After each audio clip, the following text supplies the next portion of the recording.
أن لا إله إلا الله وحده لا شريك له وأشهد أن محمدا عبده ورسوله الذي أرسله بالحق بشيرا ونذيرا وداعيا إلى الله بإذنه وسراجا منيرا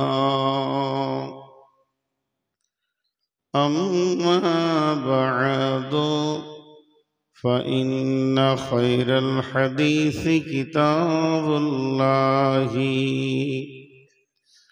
وخير الهدي هدي محمد صلى الله عليه وسلم وشر الأمور محدثاتها وكل محدثة بدعة وكل بدعة ضلالة وكل ضلالة في النار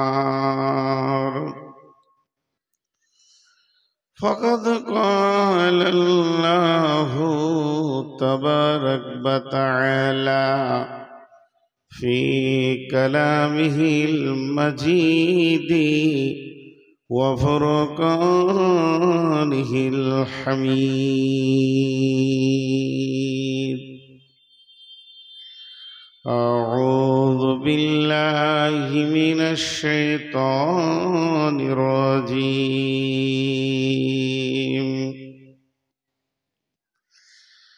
والذين آمنوا وهاجروا وجاهدوا في سبيل الله بأموالهم وأنفسهم أعظم درجة عند الله وأولئك هم الفائزون يبشرهم ربهم برحمة منه ورضوان وجنات لهم فيها نعيم مقيم خالدين فيها أبدا إن الله عنده أجر عظيم يا أيها الذين آمنوا لا تتخذوا آباءكم وإخوانكم أولياء إن استحبوا الكفر على الإيمان ومن يتولهم منكم فأولئك هم الظالمون قل إن كان آباؤكم وأبناؤكم وإخوانكم وأزواجكم وعشيرتكم وأموال اقترفتموها وتجارة تخشون كسادها ومساكن ترضونها أحب إليكم من الله ورسوله وجهاد في سبيله فتربصوا حتى يأتي الله بأمره والله لا يهدي القوم الفاسقين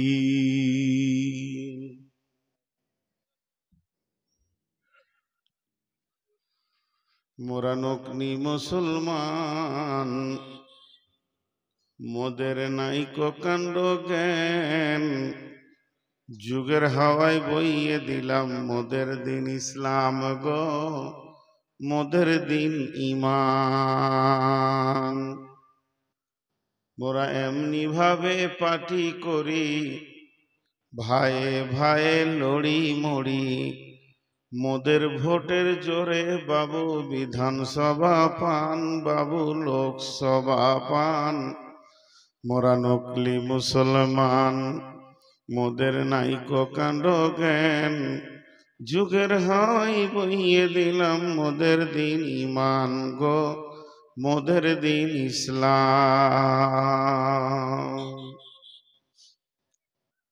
শ্রদ্ধেয় সুযোগ্য আজকের সবার সভাপতি, উপস্থিত আলেম ওলামা বৃন্দ, সুপ্রিয় অতিথিবৃন্দ, সামনে আমার দিনদার ইমানদার মুমিন ভাই সকল, পর্দা থেকে সুন্নেওয়ালি মা ও বোনেরা, প্রশংসা আল্লাহর, গুণগান আল্লাহর, গণকীর্তন আল্লাহর, স্তব স্তুতি ভালোবাসা সবকিছুর মালিক আল্লাহ।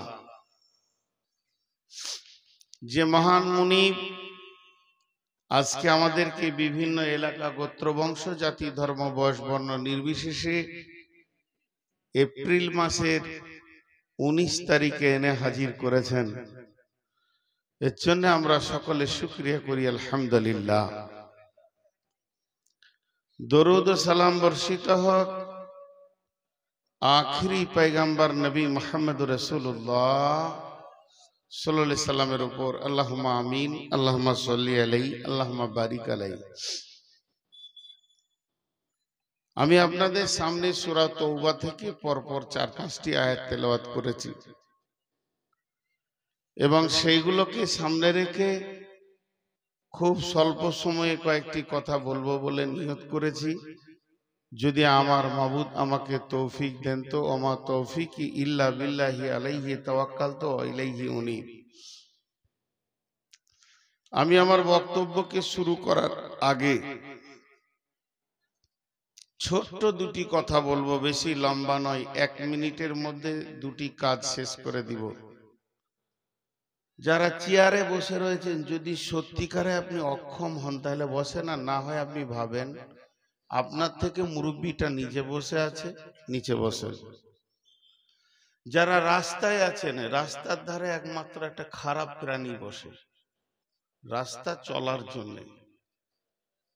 এই জন্য দেলোয়ার সাইদি আল্লাহ জান্নাত নসিব করুক, উনি বলেছেন যত পীর রোডে মরে, যত কুত্তা রোডে মরে। উনি বলেই গেছেন রাস্তাতে ভালো মানুষ বসে না, রাস্তায় যারা বসে তাদের চরিত্রটা যদি বাংলায় বলে দিই এক্ষুনি খেপে উঠবেন। বিধায় আপনি রাস্তায় বসবেন কেন?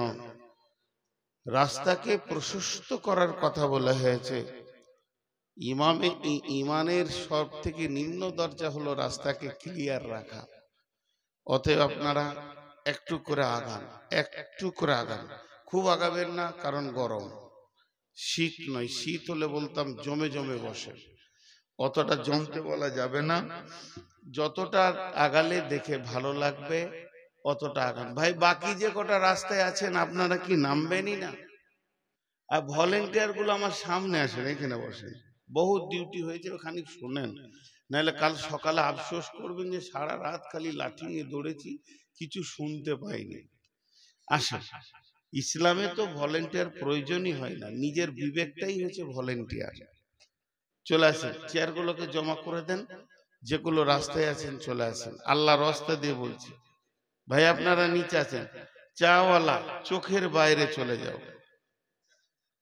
আমি জায়গাটা ক্লিয়ার করছি আগে, আজকে কথা অনেক আপার লেভেলের হবে, কারণ এখানে তার আসবো না আমি কোনোদিন। চক মহরমে আর আমার হায়াতে আসবো না, 12টার পর দিয়েছি। বহু জলসালাদেরকে বুঝিয়ে বুঝিয়ে এখন বুঝানো ছেড়ে দিয়েছি। আমি আমার বিবিকে অনেক বুঝাইতাম, এখন ছেড়ে দিয়েছি। মানে ও টেঁড়া জীবনে সোজা হবে না, অতি সংসার চলছে। তো ঠিক ওই রকম জলসালাদেরকে আর বুঝাবো না। 13 বছর বিনা আগে টাকা নেওয়াতে বিনা কন্ট্যাক্টে জলসা করেছি, আর 9 বছর কন্ট্যাক্ট করে আগে নিয়ে করলাম, টোটাল 22 বছর চলছে আমার জলসা। এবছর আবার নতুন নিয়ম চালু করেছে, 12টার পর যে দেবে সেই জায়গাটা তওবা করবো নিজে নিজে। এই তোরা দাঁড়িয়ে কেন রে বস, তোদের চামড়া কত মোটা রে? 1 মিনিটের সময়টাকে আধা ঘন্টা লিচিস। মাথার চুলের বহর খুব, আর বিবেকে হুঁশ নাই। গাধার মতো চুল রেখে চেহারাটা গাধার মতো করে রাখছে। আচ্ছা, এটা হলো। মা বোনেদের ভিতরে একজন ভালো কথা বলার মেশিন আছে মনে হয়, ওই মেশিনটাকে অফ করেন। বেশি কথা বললে মেয়েদের কণ্ঠস্বর এদিকে আসবে কেন? জি, এই চাওয়ালা, তুমি আমার কথা বুঝোনি? যাও, চোখের বাইরে যাও। আমার মনে হয় উমরপুর গেলে লোক বেশি পাবে, সবসময় লোক ওখানে রয়েছে। আবার ওখানে দাঁড়াচ্ছি, চোখের বাইরে যাও, যাও। আহা, খরিদ্দার ছেড়ে যেতে মন যেতে না। এই যে কটা রাস্তায় আছো কেটে পড়ো, যাও, জলসা শেষ হয়ে গেছে, ঘরে যাও।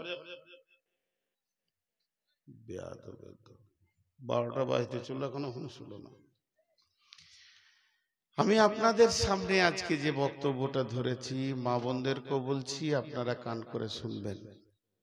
সারা পৃথিবীতে মুসলিম নামে যে বডিটা আছে জ্বলছে। সারা পৃথিবীতে, শুধু ভারতবর্ষে নয়, মুসলিম নামে যে বডিটা আছে সেটা জ্বলছে। জ্বলছে মানে দাও দাও করে জ্বলছে। কথাটা এই পর্যন্ত রাখেন। ভারতবর্ষে বলেন, পাকিস্তানে বলেন, বাংলাদেশে বলেন, নাইজেরিয়া বলেন, ফিলিস্তিনে তো পরিষ্কার দেখা যাচ্ছে, কিন্তু ফিলিস্তিনের থেকেও ভয়ানক চলছে, সেটা হচ্ছে চীনে উইঘুরে। যদি তাদের শাস্তির খবর শুনেন তো গায়ের লোম দাঁড়িয়ে যাবে। তো সারা পৃথিবীতে মুসলিম নামে যে বডিটা আছে, ওই বডির আমরা একটা অংশ। বিশ্বনবী একটা শব্দে মুসলিমটাকে ক্লিয়ার করে চলে গেছেন, কুল্লু মুসলিমিন ইখওয়ানু। পৃথিবীর সমস্ত মুসলমান ভাই, আপনার বাপ আপনার ভাই, আপনি আপনার বাপের ভাই, আমার আব্বা আমার ভাই। এ ভাইটা আলাদা, এ ভাইটা ইসলামের বন্ধনে ভাই। তাতে আমেরিকা হোক, আর জাপান হোক, আর জার্মান হোক, নাইজেরিয়া হোক, ফিলিপিন হোক, সারা বিশ্বের মুসলমান জ্বলছে। इस घर में आग लगी है घर ही की चिराग से, घर में आग लगी है घर ही की चिराग से। জীবনে দেখতে পাবেন নাকি একবার দেখেলেন? প্রেম প্রিয় প্লেয়ার কটে এবার বাড়ি যাচ্ছে, প্রেম আলাপ জিলাপি খাওয়া দাওয়া সব ছেড়ে নিয়েছে, এখন বাড়ি যাচ্ছে, ওদের কাজ হয়ে গেছে, এখন বাড়ি যাচ্ছে। দেখেলেন এই সুযোগ আর পাবেন কিনা? যাও সোনামানিকের দল, যাও। তো আমি যে কথাটা আপনাদের সামনে বলছি, আমার দিকে ধ্যান দেন, ও কারোর সঙ্গে ফোন করছে। তো জ্বলছে। তো এই জন্য একজন বড় ইসলামী চিন্তাবিদ বলেছেন, ইস ঘর মে আগ লাগি হ্যায় ঘর হি কি চিরাগ সে। দুবাইয়ে রাম মন্দির হয়ে গেল এবং যথারীতি পুজো চলছে, শেখরা টাকা দিয়েছে। ভারতবর্ষে রাম মন্দির করতে কয়েকশো কোটি টাকা দুবাই থেকে দিয়েছে। ইস ঘর মে আগ লাগি হ্যায় ঘর হি কি চিরাগ সে। বিশেষ করে ইউটিউবারদেরকে বলছি, থাম্বনেল যদি খারাপ হয় একটা একটা করে ধরবো আর কাটবো। গত পরশুদিন একটা থাম্বনেল আমাকে দিয়েছে কেউ হোয়াটসঅ্যাপে, আমি নাকি আমার মাকে মারছি। আহা, এখন আছে আমার মোবাইলে ছবিটা, মায়ের চুল ধরে আমি আমার মাকে মারছি। কথাটা বলতে আমার কষ্ট হয়, কারণ আমি 5 বছর বয়সে মাকে হারিয়েছি। আমি জীবনে মায়ের স্নেহ মহব্বত ভালোবাসা জানি না, তবে মায়ের চেহারাটা মনে পড়ে। এখন আমার বোনেরা জিজ্ঞেস করে, ভাই তোকে মা মনে পড়ে?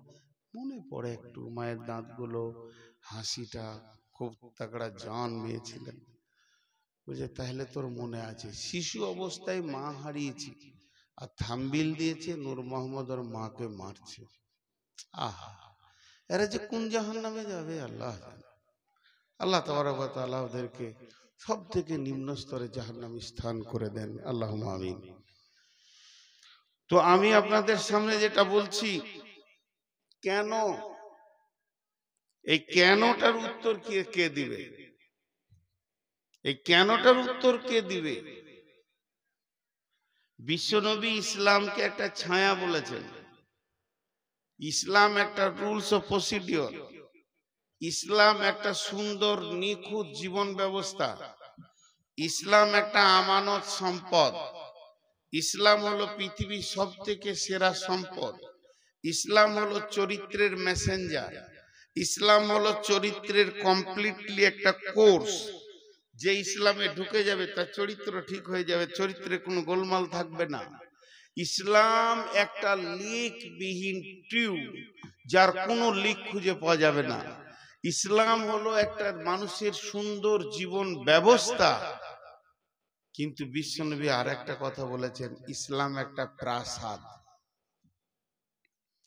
ইসলাম একটা প্রাসাদ। ছোট্ট ঘরকে কুঁড়ে ঘর বলে, তার থেকে বড় হলে বড় ঘর বলে, বিল্ডিং বলে, বালাখানা বলে, হাভেলি বলে। এই করতে করতে সব থেকে বড় ঘরকে রাজবাড়ি বলে। রাজ মানে বড়, রাজবাড়ি। তো ইসলাম হলো একটা প্রাসাদ, প্রাসাদ, প্রাসাদ। এবার চলেন, হযরতে আবু হুরায়রা রাদিয়াল্লাহু তাআলা আনহু বলছেন যে কিয়ামতের আলামত বর্ণনা করতে গিয়ে বিশ্বনবী প্রথমেই বললেন, ইযা তুখিজাল ফাইয়্যু দুবালান, ইযা তুখিজাল ফাইয়্যু দুবালান, ইযা তুখিজাল ফাইয়্যু দুবালান। জনসাধারণের নেতারা লুটে খাবে। তাহলে প্রথমে নেতাদেরকে কেন ধরলেন? এই প্রশ্নের উপরে যদি উত্তর দিতে যাই তো 20 থেকে 25 মিনিট লাগবে, কিন্তু একটা উদাহরণ বলে দিব। তো প্রথমেই নেতাদেরকে আল্লাহ রাসূল কেন ধরলেন? উনি 15টা কথা বলবেন, কোন জায়গায় 10টা কথা বলেছেন, কোন জায়গায় 20টা কথা বলেছেন, যে এইগুলো তোমরা কিয়ামতের আগে দেখতে পাবে। তো এখানে ফার্স্টে খামসা আসারা খাসলাতান মিন উম্মতি, 15টা অভ্যাস আমার উম্মতের ভিতরে পাবে।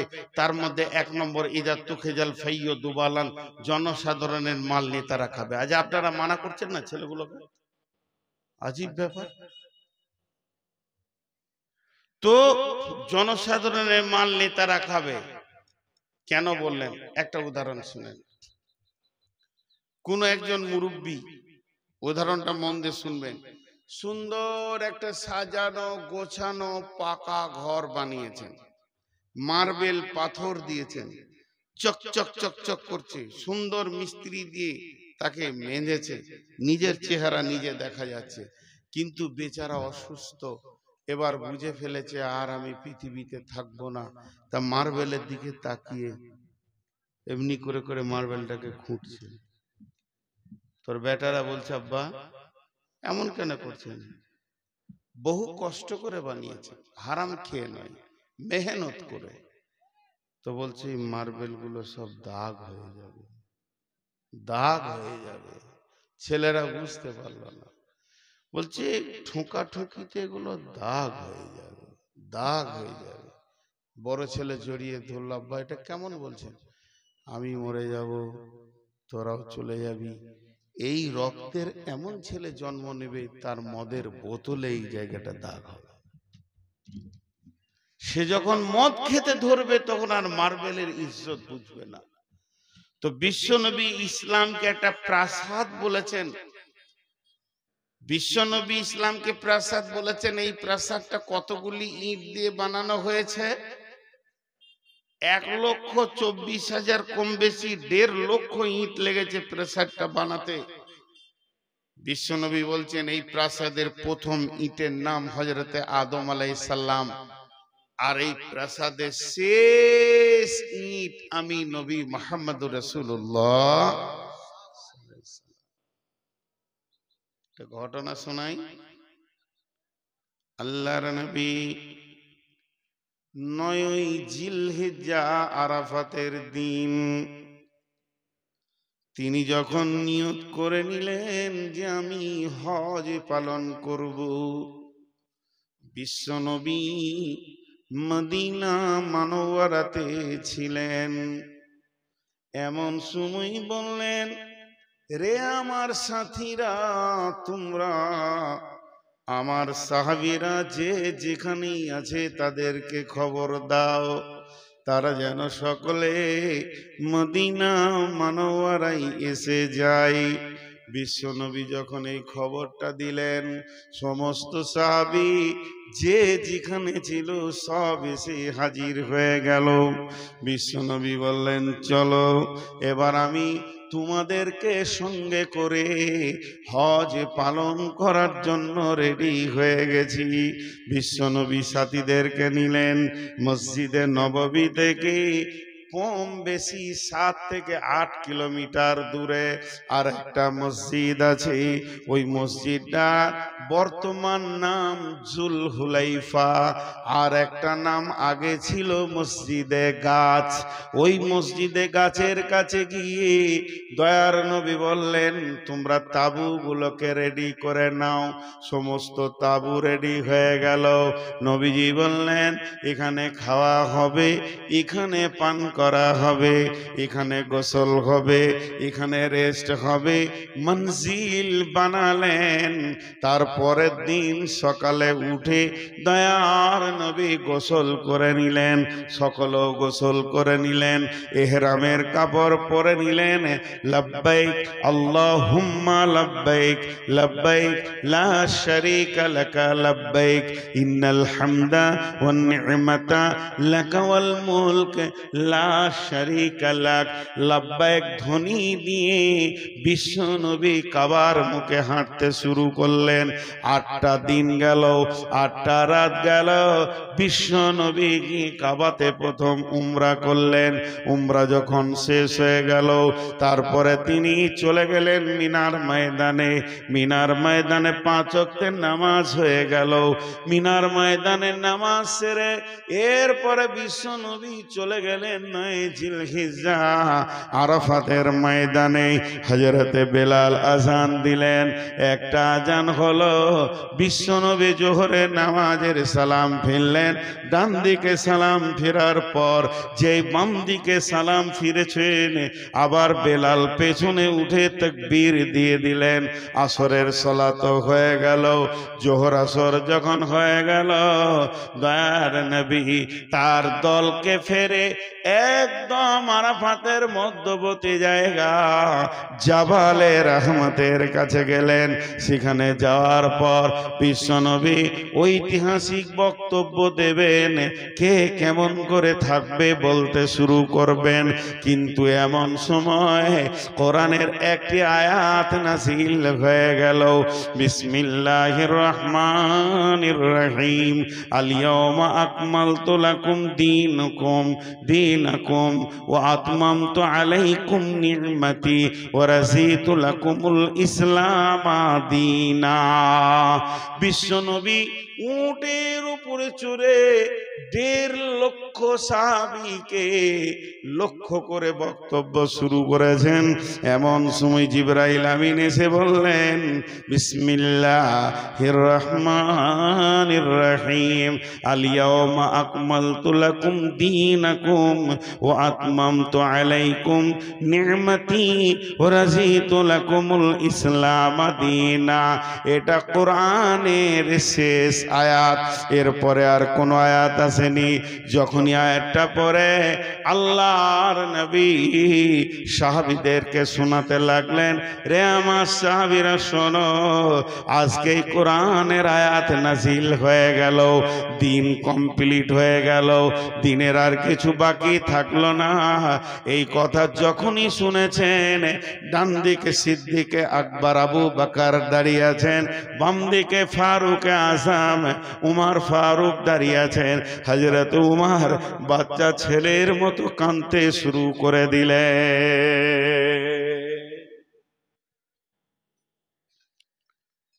উমারের কান্নার দিকে সবাই তাকায়, কাঁদছে কেন রে? কথাগুলো তো জাহান্নামের নয়, কথাগুলো তো পুলসেরাতের নয়। আয়াতটা তর্জমা কি? আজকের দিনে তোমাদের দিন কমপ্লিট করে দেয়া হলো, তোমাদের নিয়ামত পরিপূর্ণ করে দেয়া হলো,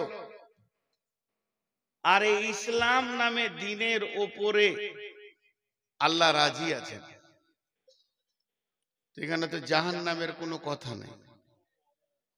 একটু মনোযোগ, একটু মনোযোগ, 2 মিনিট টাইম দেন আপনারা আমাকে। তো হযরত উমর কাঁদতে শুরু করলেন। সাহাবীরা প্রশ্ন করে বসলেন উমরকে, উমর তুমি কাঁদছো কেন? উমর তুমি কাঁদছো কেন? হযরত উমর বলছেন, রে রাসূলের সাহাবীর দল, যখন কোনো জিনিস তৈরি হয় তার ওজন বাড়ে। আমি বললাম একটু মনোযোগ নাইলে বুঝতে পারবেন না।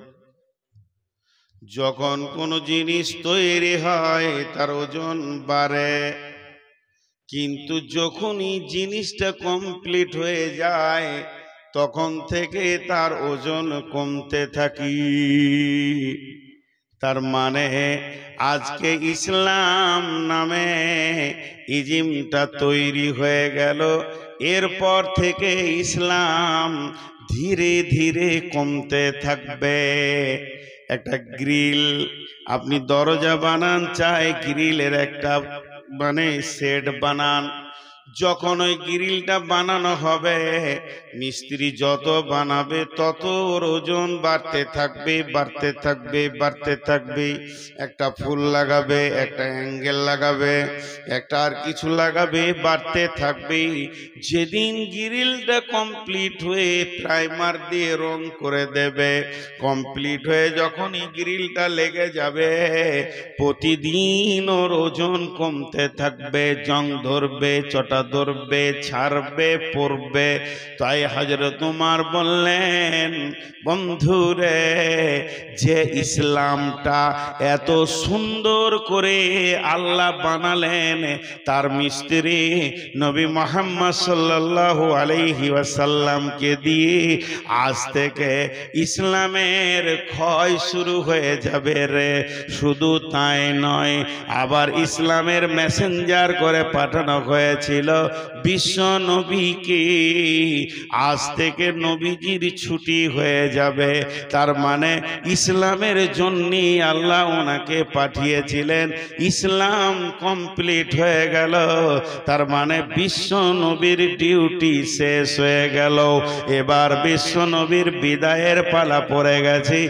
আমরা আর নবীজিকে এরপরে মদিনাতেও দেখতে পাবো না, মক্কায় দেখতে পাবো না।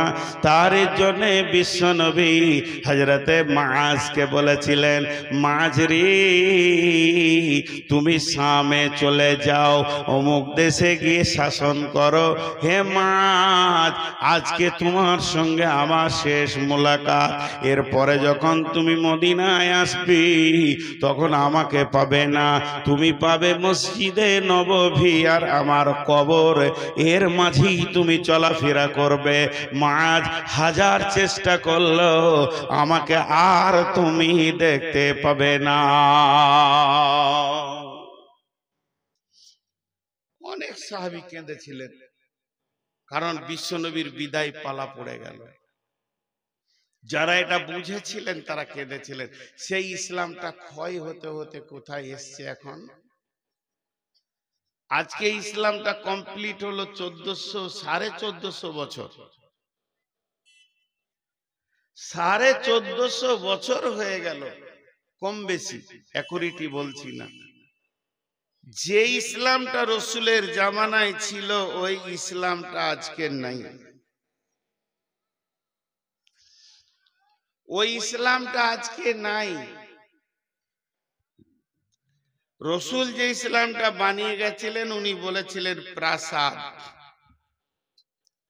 এই প্রাসাদে দরজায় আগুন লেগেছে, জানালায় আগুন লেগেছে, ভেন্টিলেটরে আগুন লেগেছে, আলমারিতে আগুন লেগেছে, খাটে আগুন লেগেছে, সোফাতে আগুন লেগেছে, ডাইনিং এ আগুন লেগেছে, গোটা প্রাসাদটা জ্বলছে।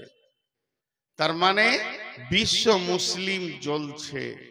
দোষটা কার? দোষটা কার? এই ঘরে যে আগুনটা জ্বলেছে, আগুন তো নিভাতেই হবে, কিন্তু জ্বালালো কে? এই ঘরে যে আগুনটা জ্বলেছে, আগুনটা নিভাতে হবে, কিন্তু জ্বালালো কে? इस घर में आग लगी है घर ही की चिराग से। আপনার ঘরে আগুন লেগেছে, আপনার ঘরের প্রদীপটা জ্বলছিল, অসাবধানতার কারণে রাত্রিতে ওইদিকে ইঁদুর পার হচ্ছিল, তাকে ছিল প্রদীপটা দপ করে পড়ে গেল, কেরোসিন ছিটিয়ে গেল। কেরোসিনটা যখনই ছিটিয়ে গেল তো আগুন গোটা ঘর জ্বলে গেল। কাকে আপনি লাঠি দিয়ে মারবেন? কাকে লাঠি নিয়ে মারবো? কার পিঠে আমি আঘাত করব যে তোর কারণে আমার ঘর জ্বলেছে? জ্বলেছে তো আমার কারণেই জ্বলেছে। ছোট্ট একটা আফসোসের কথা তুলে ধরি। আমার এই আঙ্গুল, 5টা আঙ্গুল, 5টা আঙ্গুলের মধ্যে একটাকে সিধা করেছি। ইবদ, ওবদ, ও খারাপ, ওবদ, বদমাস, চোর, ডাকাত, সুদারু, জুয়ারি, সারা দুনিয়াকে দেখছি আমি। এই দিকে আছে একটা, আর আমার দিকে আছে কয়টা? 3টে। ই তো সাক্ষী। এই দিকে কয়টা আছে? তাহলে আমি যখন বলছি উই বদ, তাহলে ও 4 আনা, আমি নিজে 12 আনা। আমি নিজে 12 আনা। আমাদের বর্ধমানে মেয়েদের একটা কথা আছে, সরা বুঝেন? সরা, সরা বুঝেন? মাটির ঘড়াকে সরা বলে, ভালো বাংলা। আর পিতলের ঘড়াকে ঘড়া বলে। তো একটা হলো কলসি বলে, ওদের কলসি বলে। তাহলে আমি একদম মুখস্থ করি, কালকে জালসাটা করবো। তো ঘড়া আর একটা হলো সরা। সরাটা মাটির, ঘড়াটা পিতলের। আর বাড়িতে আছে 2টে বেটি, মেয়ে ছেলে। একটা হলো বেটি আর একটা হলো বৌমা। বউ ভেঙেছে সরা, মানে মাটির হাঁড়ি একটা ভেঙে দিয়েছে, 20 টাকা দামে। হয় পাড়া পাড়া। শাশুড়ি খালি লোককে বলছে, ভেঙে দিলে সংসারকে ভেঙে শেষ করে দিলে। ও আর মুখকে বন্ধ করে। আর নিজের বেটি ভেঙেছে ঘোড়া, তো ঘরে থাকে ভরা, ও কথা কাউকে বলে না। বেটি ভেঙেছে ঘোড়া, ঘরে থাকে ভরা। বউ ভেঙেছে সরা, হয় পাড়া পাড়া। সব থেকে বড় বিবেচক ব্যক্তি ওই যে নিজের বিচার নিজে করতে পারে। চলেন একটা যুদ্ধের ঘটনা শোনাই। বিশ্বনবী বেঁচে আছেন, এটা নবীজি মরার পরের ঘটনা নয়, স্বয়ং হায়াতে নবী বেঁচে আছেন। সাহাবীরা যুদ্ধ করতে গেছেন, একদিন নয়, 2 দিন নয়, 3 দিন ধরে মহড়া চলছে, এখনো বিজয়ী পতাকা তুলতে পারছে না। সাহাবীরা চিন্তা করলেন, মাবুদ, আমার এতটুকু আমরা কোন ত্রুটি করেছি যে আমাদের শক্তি এত দুর্বল হয়ে গেল কেন?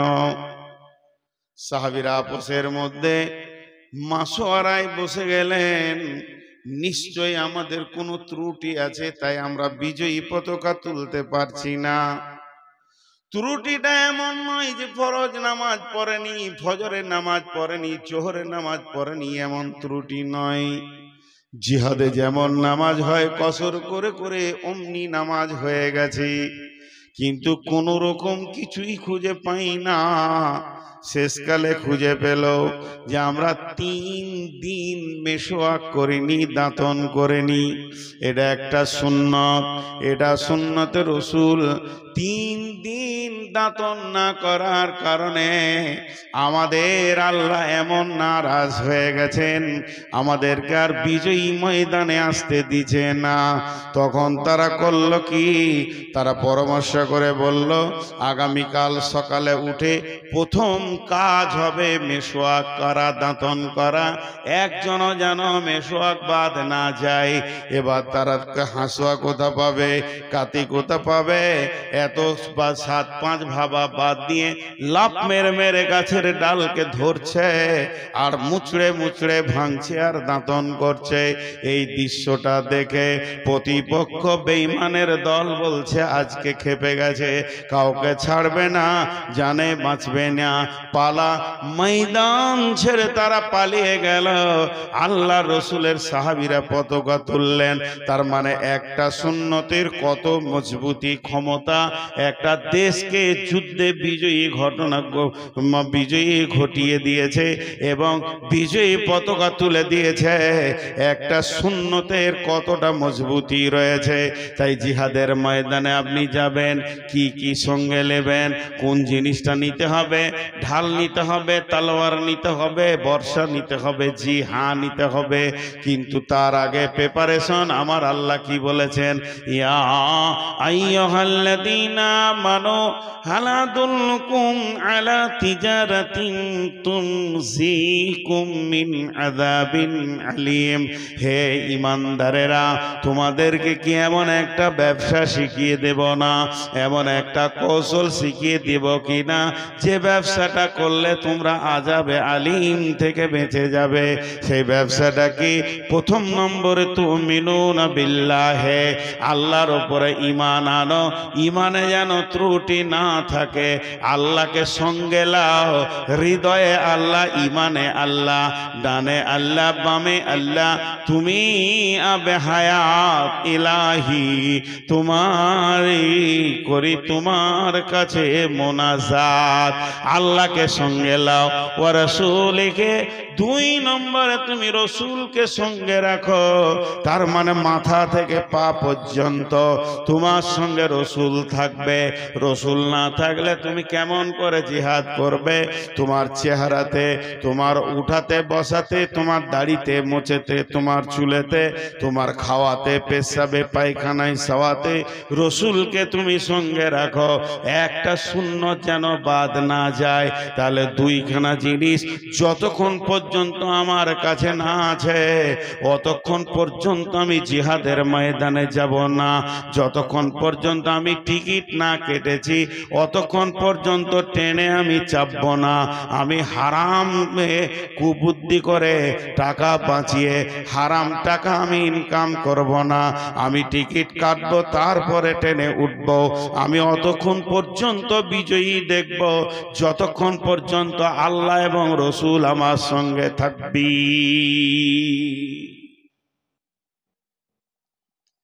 আমি এখন একটা ছোট প্রশ্ন করব আপনাদেরকে, বুঝে না বুঝে উত্তরটা দিয়ে দিবেন, না বুঝেও দিয়ে দিবেন। কাগজ কলম নিয়ে আমরা অঙ্ক শুরু করেছি। অমিত শাহ তো দেখতে পারছি না মুসলমানদেরকে, নরেন্দ্র মোদী তো তার থেকে বেশি, আর খাবিস আদিত্যনাথ জগি সেও দেখতে পারছে না। এই পারছে না পারছে না পারছে না, ভারতবর্ষের কোনো মন্ত্রীই পারছে না। আমার কথা হচ্ছে এরা আমাদেরকে দেখতে পারলো আর না পারলো এ নিয়ে গবেষণা করে টাইম নাই। যার হাতে আমাদের জান, সবাই নিজের নিজের চিন্তা করবো। আমি আমারটা করছি, আপনি আপনারটা করবেন। কেউ কারোর দিকে আঙুল তুলবো না। বুকে হাত দিয়ে বলতে পারবো আমার আমলে আর আমার ব্যবহারে আমার আল্লাহ আমার উপরে রাজি আছে। বুকে হাত দিয়ে বলতে পারবো যে আমার যা ব্যবহার আর আমার যা আমাল তাতে আমার আল্লাহ রাজি আছে। আর যতগুলো মানুষ দাড়ি ছেঁটেছে আর চেঁচেছে, আপনার কাছে আমার প্রশ্ন, বিধর্মীকে হোয়াটসঅ্যাপে কি বলে ওইটা ফেসবুকে দেখছি বেঈমানেরা কোরআনকে পোড়াচ্ছে, ছিঁড়ছে, পা দিচ্ছে, এমনকি পায়খানা চেম্বারও ভরতে দেখেছি। মুসলমান হিসেবে আপনার দিলে যতটা কষ্ট হচ্ছে আমার তার থেকে কম হয়নি, কষ্ট হচ্ছে। কিন্তু তার কাছে ঈমান নাই, সে তোটা করবি। কিন্তু তার কাছে ঈমান নাই, তার জন্য সেটা অনেক আসান, সে করবি। তা আমরা যে ঈমানদার, যে কটা লোক এখানে বসে আছি, আমি সহ, আমার গালের দাড়িটাকে চেঁচে নামিয়ে ওটাকে প্লট তৈরি করেছি। একবার বলেন যে এটা কে এসে আপনার দাড়িটা নামিয়েছে? একবার বলি। নিজের বুকে হাত দিয়ে দোষ অন্য জাতিকে দিব না। তারা তো হিন্দু, তারা খ্রিস্টান, তারা ইহুদি, তারা নাসারা, তারা মাজুসি, তাদের কোনো দলিল নেই। আর আমি অতটাই খুশি যে নাপিত আমার দাড়িটা কেটে দিয়েছে, ওকে আবার 20টা টাকা দিয়েছি। তুই কাজ করেছিস, আমার রসুলের সুন্নতকে কেটে নামিয়েছিস। এই জাতি বিজয়ী হবে।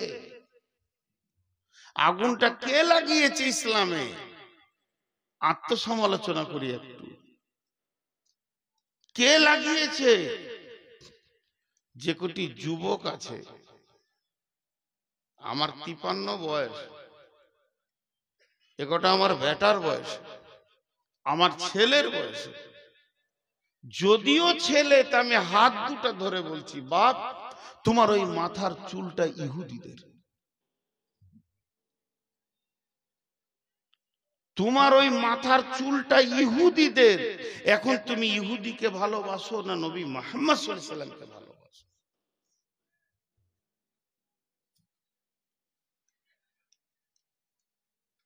নি'মার রাসূলু খুরাইমান। বিশ্বনবী মসজিদে নববীতে একদিন বসে বসে আলোচনা করছেন, মদিনার এই ছেলেটা ভালো, ওই ছেলেটা ভালো, ওই ছেলেটা ভালো, ওই ছেলেটা খারাপ।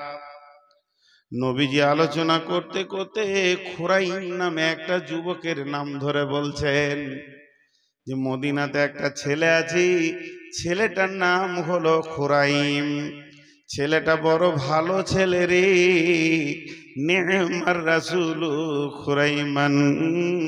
এই খুরাইমের মতো ভালো ছেলে কেউ নাই। ওই ছেলেটা এত সৎ, ওই ছেলেটার আমল ভালো, চলা ভালো, উঠা বসা সবই ভালো। আবার যিনি সার্টিফাই করছেন, যিনি সার্টিফিকেট দিচ্ছেন, তিনি জানা মানা ব্রেনের মানুষ নন, তিনি হলেন আখিরি পয়গাম্বার নবী মুহাম্মদুর রাসূলুল্লাহ সাল্লাল্লাহু আলাইহি ওয়াসাল্লাম। এনি বলছেন খুরাইম হলো সব থেকে ভালো ছেলে, কিন্তু ওর দুইখানা ত্রুটি আছে, ওর ভিতরে দুটি ভুল আমি দেখতে পাই। একটা ভুল হলো মাথার চুলটা এত বড় রেখেছে যে গর্দনের উপর দিয়ে বয়ে চলে গেছে। আর একটা ভুল ওর আমি দেখতে পাই, পায়জামাটা এত নিচে পর্যন্ত পরে যে গুড়হালিটা ঢাকা গেছে। এই খবরটা রসুল বললেন, এই আলোচনাটা রসুল করলেন।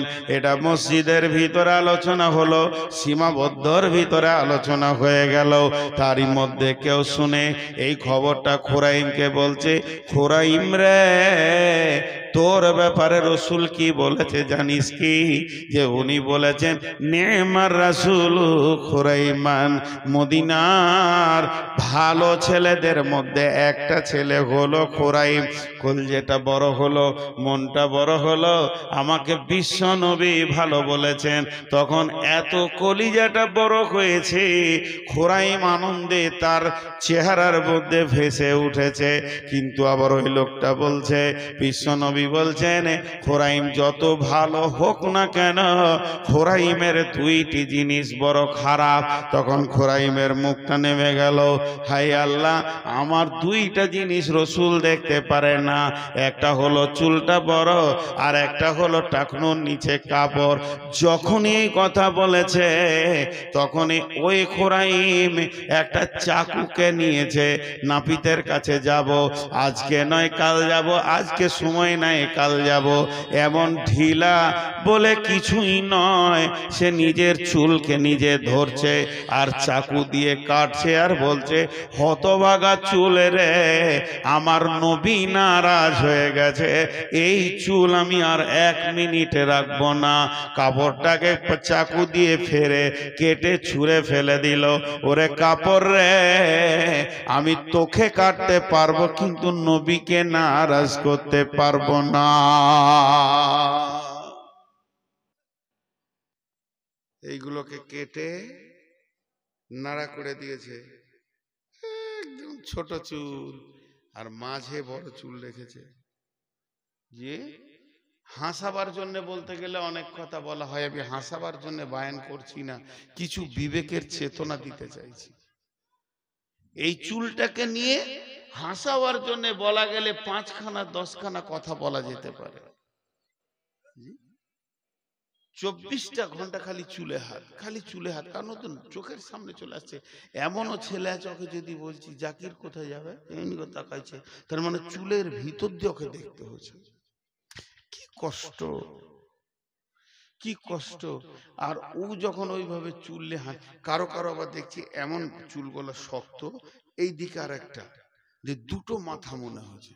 আমি একবার গিয়েছিলাম বানুটোলা বলে একটা জায়গা জালসা করতে, এই রাজমহল এলাকায়। তো নদীতেই 2-3 ঘন্টা নিয়ে গেল ওই চড়ের ভিতরে। তো আমার গাড়িটা থেকে গেল পাড়ে একটা মসজিদের গায়ে রেখে দিলাম, সব পরিচিত মানুষ। রাত্রি যখন 1:30, তখন নদী পার হয়ে এপারে আসলাম। আঁধার রাত, এত আঁধার কাউকে দেখা যেছে না। তা আমি আমার ড্রাইভারকে বলছি, তুই গাড়ির কাঁচটাকে মোচ, আমি একবার মসজিদের বাথরুমে যাই, পেশাবটা সেরে আসি, তারপর গাড়ি ছাড়ো। আমার সঙ্গে আর একজন ছিল। তো মসজিদের পাশে 3-4টা ছেলে চলাফেরা করছে, তো দুটো করে মাথা। একটা ছেলে পরিষ্কার দেখছি দুটো মাথা, একটা উপরে একটা নিচে, মানে আঁধারে।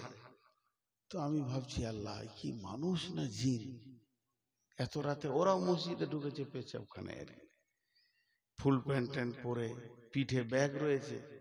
আল্লাহ, এই মানুষ না জিন? দূরে থেকে দেখছি, কাছে গিয়ে যখন মোবাইল লাইটটা দিলাম তখন দেখলাম মানুষেরই বাচ্চা, চুলটা কেটেছে ওরকম করে, কিন্তু ওপর দিকে আর একটা মাথা মনে হচ্ছে। আর আমি আফসোস করলাম, এটা বিশ্ব নবী কোনোদিন করেননি।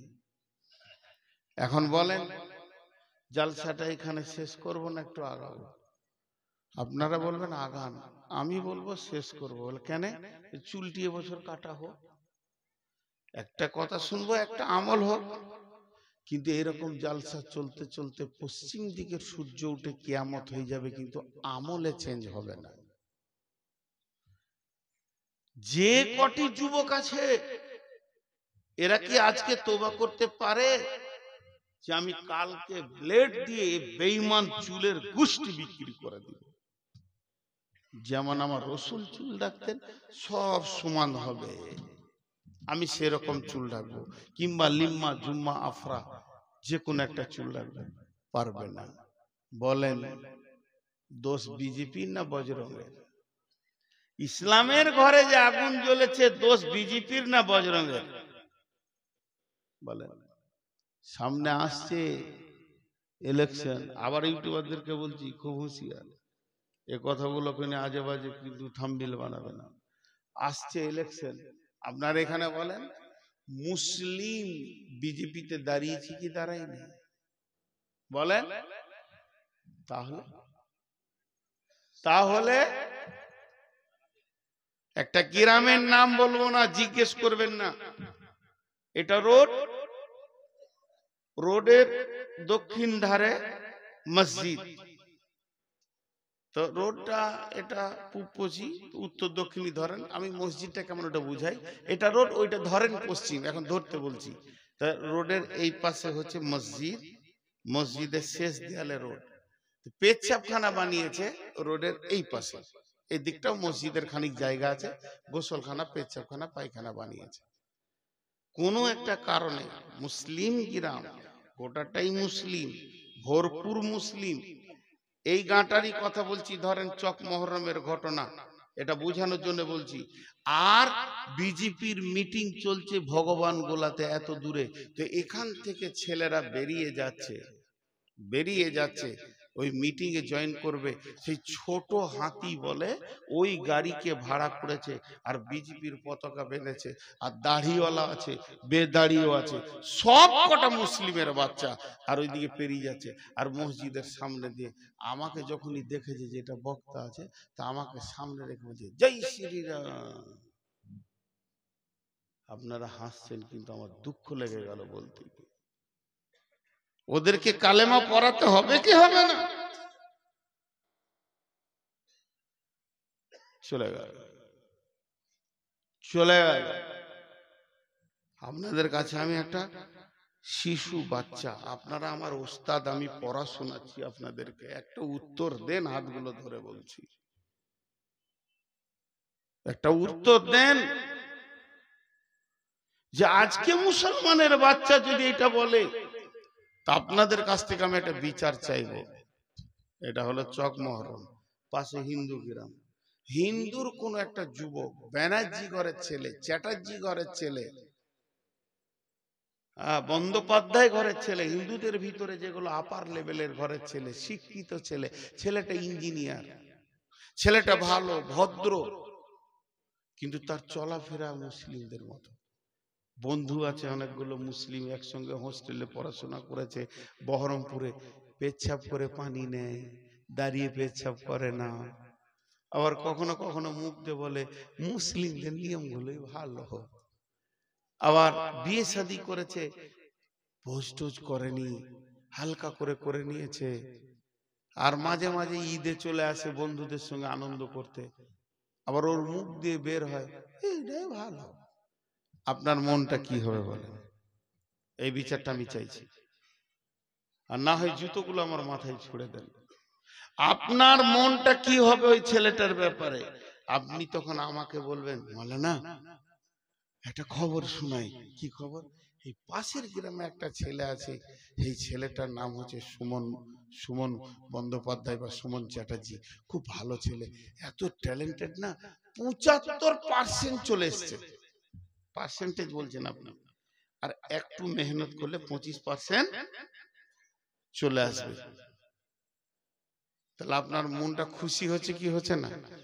আর এতগুলো লোক কথা বলে না, একবার উত্তর চাইছে তো উত্তর দেয় না, খুশি হচ্ছে কি হচ্ছে না?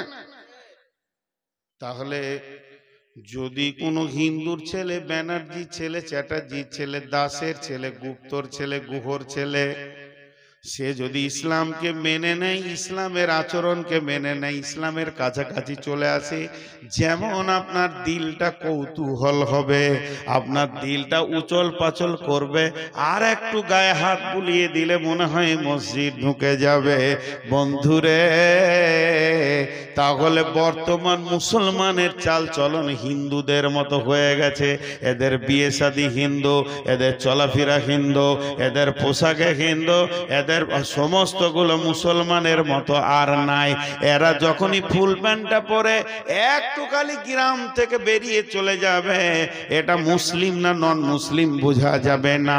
এরা মাসি বলে, পিসি বলে, দাদা বলে, বৌদি বলে, কাকি বলে, কাকিমা বলে, কোন গায়ের মুসলিমকে দেখবেন না চাচা বলেছে নিজের চাচাকে।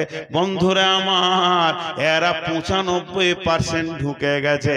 এর জন্য বিজেপি চেষ্টা চেষ্টা চালাচ্ছে, একটু গায়ে হাত বুলিয়ে দিলে 100 এরা ঢুকে যাবে। এর জন্য তাদেরকে দোষ দেওয়া যাবে না। ইস ঘর মে আগ লাগি হ্যায় ঘর হি কি চিরাগ সে। আমরা ইসলামকে সেই পূর্ণাঙ্গ ইসলাম বিশ্বনবী হযরতুল বেদাতে যা দিয়ে গেছেন, সেই ইসলামকে আমরা না খাওয়াতে রাখতে পেরেছি, না পান করাতে রাখতে পেরেছি, না দাড়িতে রাখতে পেরেছি, না চুলে রাখতে পেরেছি, না পেশাবে আছে, না পায়খানায় আছে। মুসলমানের বাচ্চা দাঁড়িয়ে পেশাব করে। বর্তমানে এমন একটি এলাকা রয়েছে আপনাদের এই কাছাকাছি, বেশি দূরে নাই, হিন্দু মেয়েদের মতো মুসলিম মেয়েরাও সিঁদুর পড়ছি। বলেন খালি দোষটা কার? আমি সন্ধ্যা থেকে জিজ্ঞেস করছি। 20 মিনিট বাইন করা হলো, কথা বলে না? 20 মিনিট হয়েছে? বলে হ্যাঁ জি হয়েছে।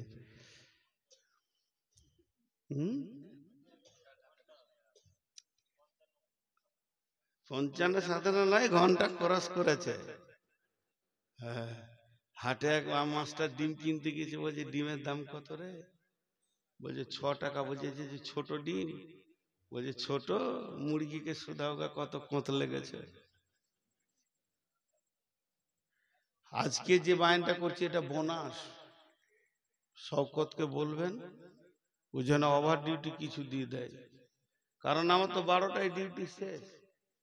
আমি ঢুকেছি সন্ধ্যা 7টায়, টাইমে এসেছি, বলতে পারবে না যে টাইমে আসেনি। জি, আপনারা বসে আছেন, খুব ভালো লাগছে। একটু আত্মসমালোচনা করি। এবার ওষুধ দিব, এমন এমন ওষুধ দিব কোরআন থেকে, যে আয়াতগুলো আপনাদের সামনে আমি পড়েছি সব চলে আসবে। এই ওষুধ যদি মুসলিমরা গ্রহণ করে, 2025 সাল যেতে হবে না, 24 সালেই ভারতবর্ষ মুসলিমদের হাতে আসবে ইনশাআল্লাহ। কোরআন বলছে তো, কোরআন বলছে। জোশ থাকবে কোথায়? এত জায়গা ফাঁকা থাকতে রোডে বসে আছে, আর রোডে তো একমাত্র চতুষ্পদ প্রাণী বসে, ওদের জ্বালাতে গাড়ি চালানো যায় না। জোশ থাকবে কোথায়? জায়গা আর খুঁজে পেয়েছে না। মা বোনেরা কেটে পড়েছে, নামবে কেন? ওর বাপ নামে নি, ওর দাদা নামে নি। ওর বাপ বলেছে, বাপ তোর দাদা জীবনে রোড ছাড়া বসতো না, তুইও যেন কাজ করিস না, বংশের সম্মান চলে যাবে। আপনাদের বিরক্ত লাগছে নাকি? লাগবে কেন? বকছি তো আমি। তবে শওকতকে বলে দেন আগামী বছরের জন্য ফোন না করে, কারণ 12টার পর বলবো। আমি অনেক অসুস্থ গো, অনেক অসুস্থ। এই দলটি এসে বসলো, আর একটা দল এসে হাজির হচ্ছে, ওরা রাস্তায় বসবে। চলে এসে সোনামানিকের দল। সকলে একবার আল্লাহর নাম নিই, নারে তাকবীর। জজবার সঙ্গে যদি দিলে ঈমান থাকে তো ইনশাআল্লাহ একটা ভালো সুসংবাদ দিয়ে দিই। পৃথিবীতে যত যুদ্ধই হোক, আল্লাহ রসুল বলে গেছেন আমার উম্মতকে নির্মূলে শেষ করতে পারবে না। আর পৃথিবী থেকে যেদিন ইসলাম বিদায় নেবে, কিয়ামত হবে, সেদিন সারা বিশ্বটা মুসলিমরাই শাসন করবে ইনশাআল্লাহ। কোনো ভয় নাই, আসবেই এদিন। কারণ বিশ্বনবীর জবানে কোনোদিন মিথ্যা কথা বের হয়নি, আর জীবনও হবে না, কিন্তু বহুত মার খাওয়ার পর আসবে। বিসমিল্লাহির রহমানির রহিম। قل كان آباؤكم وأبناؤكم وإخوانكم وأزواجكم وعشيرتكم وأموال اقترفتموها وتجارة تخشون كسادها ومساكن ترضونها أحب إليكم من الله ورسوله وجهاد في سبيله فتربصوا حتى يأتي الله بأمره ওয়াল্লাহু লা ইয়াহদিল কওমাল ফাসিকিন। আল্লাহ বলছেন, আমাদের রোগটা বলে দিলেন, এবারে পরের আয়াতে আমি ওষুধটা বলবো ইনশাআল্লাহ। আল্লাহ বলছে, হে তোরা পৃথিবীতে গিয়ে 8টা জিনিসের মহব্বতে পড়ে গেছিস, 3টে জিনিস তোদের কাছ থেকে মহব্বত কম হয়ে গেছে, 8টা জিনিসের মহব্বত বেশি, 3টে জিনিসের মহব্বত কম। কি করছে? খালি মোবাইল খুচুর খুচুর করছে কেন? হ্যাঁ, রোগ আছে নাকি? মিনিয়া রোগ আছে? বন্ধ করো, আমার সাউন্ড আমাকে শোনাবে না। তো 3টে জিনিস, একটা মজার সত্য ঘটনা শুনিয়ে দিই। আমার এলাকাতে, আমার গ্রাম থেকে 8-10 কিলোমিটার দূরে প্রায় 350 ঘর, গ্রামটা সবটাই মাজার পূজারী।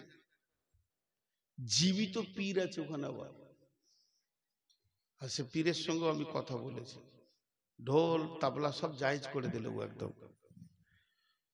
তো সেই গ্রামে হঠাৎ করে একসঙ্গে 85 ঘর আইলা দিস হয়েছে। কত ঘর বললাম? 85। এরা যখন আকীদা চেঞ্জ করে দিয়েছে তো ওদেরকে মসজিদ থেকে বের করে দিয়েছে, মানে ওদের দলটা বেশি। যখন মসজিদ থেকে বের করেছে, তারা ফাঁকা মাঠে এক জায়গায় ঈদগাহ আছে, ঈদগাহটা এদের পাড়াতে বলছে তোরা আর এখানে আসবি না, আমরা এটা নিলাম। ঈদগাহই নামাজ পড়ছে তিরপল টিরপল দিয়ে। তো আমাকে এসে বারবার বলছে একটা মসজিদ বানিয়ে দেন। 3খানা মসজিদ বানালাম, প্রায় 2.5 কোটি টাকা 3টে মসজিদে গেছে। তো এখানে আমাদেরকে একটা বানিয়ে দেন। তো আমি ওদের কাছে গিয়ে বললাম যে দেখো, গোটা গায়ে তোমরা 80টা ঘর, 80 জনের ঘর একবার তাকাও তো, কারো ঘর ছোট আছে? বড় বড় পাকা। তাহলে 80 জনের 80টা ঘর, 80 জনের 80টা ঘর, আর 80 জনের একটা ঘর মসজিদটা। কি পরের কাছে টাকা নিবে? লজ্জা লাগে না? তো একজন উঠে বলছে আমি 5 লাখ নিলাম, একজন বলছে আমি 2 লাখ দিলাম, আর কারো কাছে টাকা নিব না। মসজিদ করে নিল ওরা, মসজিদ করে নিল। তো আল্লাহ তাবারক ওয়া তাআলা বলছে, দেখ তোর ভিতরে একটা মহব্বতের জায়গা আছে, এখানে দিলে একটা জায়গা আছে, প্রেমের জায়গা। ওখানে তুই কাকে ভরবি বল? যাকে ভরবি সেই শেষ। আল্লাহ তাবারক ওয়া তাআলা বলছেন, তোরা ওখানে পড়েছিস কাকে? 8 জনের মহব্বত তোদের দিলে রয়েছে, 3 জনের মহব্বত তোদের দিল থেকে কমে গেছে। কুল ইন কানা আবাউকুম, বাপের মহব্বত, সন্তানের মহব্বত, ভাইয়ের মহব্বত, বিবির মহব্বত, বন্ধু বান্ধবের মহব্বত, সঞ্চিত মালের মহব্বত, গাড়ি বাড়ি ব্যবসা বাণিজ্যের মহব্বত, আজ যে ঘরটা বানিয়েছি সেই অট্টালিকার মহব্বত, এই 8টা মহব্বত তোদেরকে গেড়ে ধরে বসে রয়েছে। তোদের কাছ থেকে 3টে মহব্বত চলে গেছে। আহাব্বা ইলাইকুম, তোদেরকে 100% মসজিদে পাওয়া যায় না, মিনাল্লাহে ওয়া রাসূলিহি, আর বডিতে তোদের রসুলকে পাওয়া যাচ্ছে না। তাহলে 2 জন তোদের কাছ থেকে সরে গেল।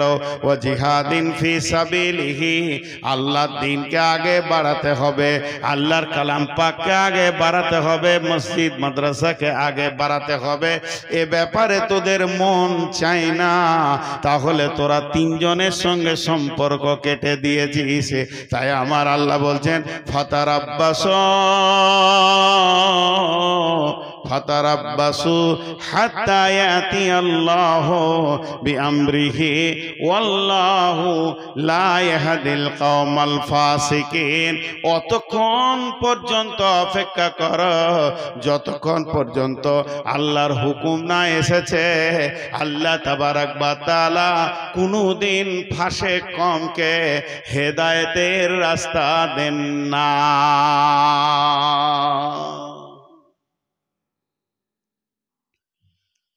ফাসেক কওমকে আল্লাহ কোনোদিন হেদায়েতের রাস্তা দেন না।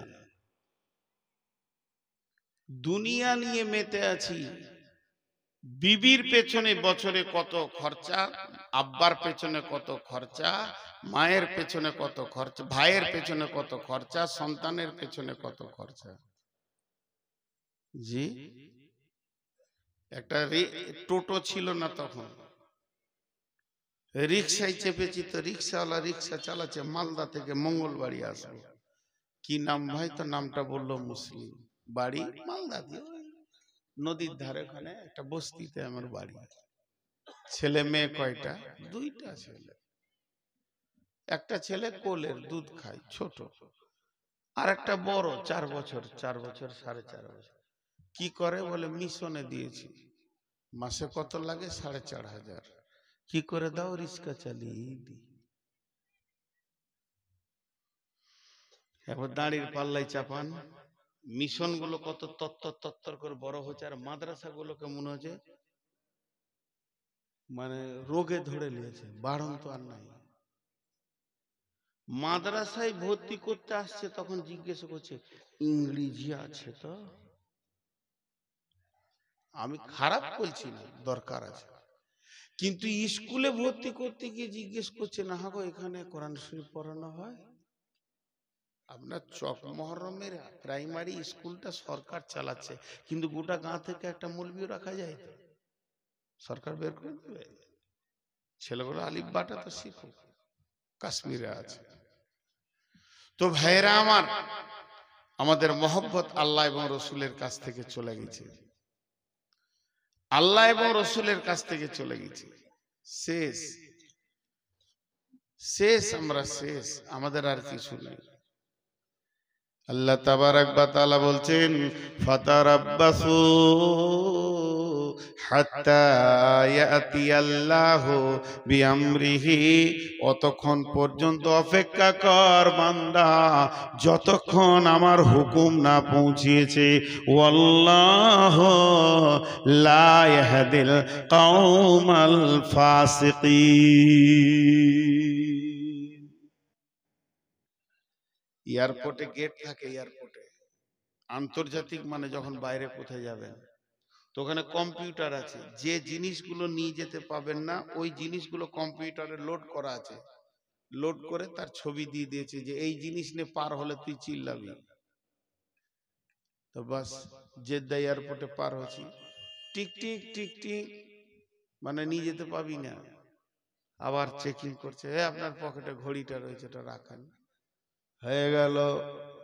বন্ধুরা আমার, যদি একটা কোরআনের গেট করা যায়, যদি একটা কোরআনের গেট বানানো যায়, আর গেটটাকে যদি বলা যায় মুসলমান পার হবে কিছুই বলবি না, আর বেঈমান যখনই পার হবে তো আওয়াজ করবি টিক টিক করে যে মাল গোলমাল যেছে। আমি সারা ভারতবর্ষের কথা আমি বলছি না, পশ্চিমবঙ্গের কথা বলছি না, শুধু চক মহরমের কথা বলছি। ওই গেটটা বসিয়ে দিয়ে আজকের মাহফিলে আমরা যতজন এসেছি ঈদে বললাম ইমিগ্রেশন হবে, চেকিং চলবে, সবাই গেটের ভিতর দিয়ে পার হও। শেষকালে দেখা যাবে এখানে 400-500 লোকের ভিতরেও একটাকেও আল্লাহর নজরে মুসলিম পাওয়া গেল না, অথচ কোরআন পরিষ্কার বলে দিয়েছে পৃথিবীর ভিতরে বেজ্জতি হবে না কে না 3 জন, পৃথিবীর ভিতরে বেজ্জতি হবে না কে না 3 জন, পৃথিবীর ভিতরে বেজ্জতি হবে না কে না 3 জন, একজন হচ্ছে কে? ওয়ালিল্লাহিল ইজ্জাতু ওয়ালিরাসূলি ওয়ালিল মুমিনিন, আর ইজ্জতের মালিক হলো আল্লাহ, দ্বিতীয় হলো ইজ্জতে আমার পানেওয়ালা কে না রসুল। আর সারা পৃথিবীতে যত মুমিন থাকবে এরা কোনোদিন বেজ্জতি হবে না, এরা কোনোদিন বেজ্জতি হবে না, মুমিন কোনোদিন বেজ্জতি হবে না। কোরআন বলেছে, আবার মুমিন যদি বেজ্জতি হয় তাহলে কোরআনকে আপনি আমি মিথ্যা বলে ফেলবো, নাউজুবিল্লাহ।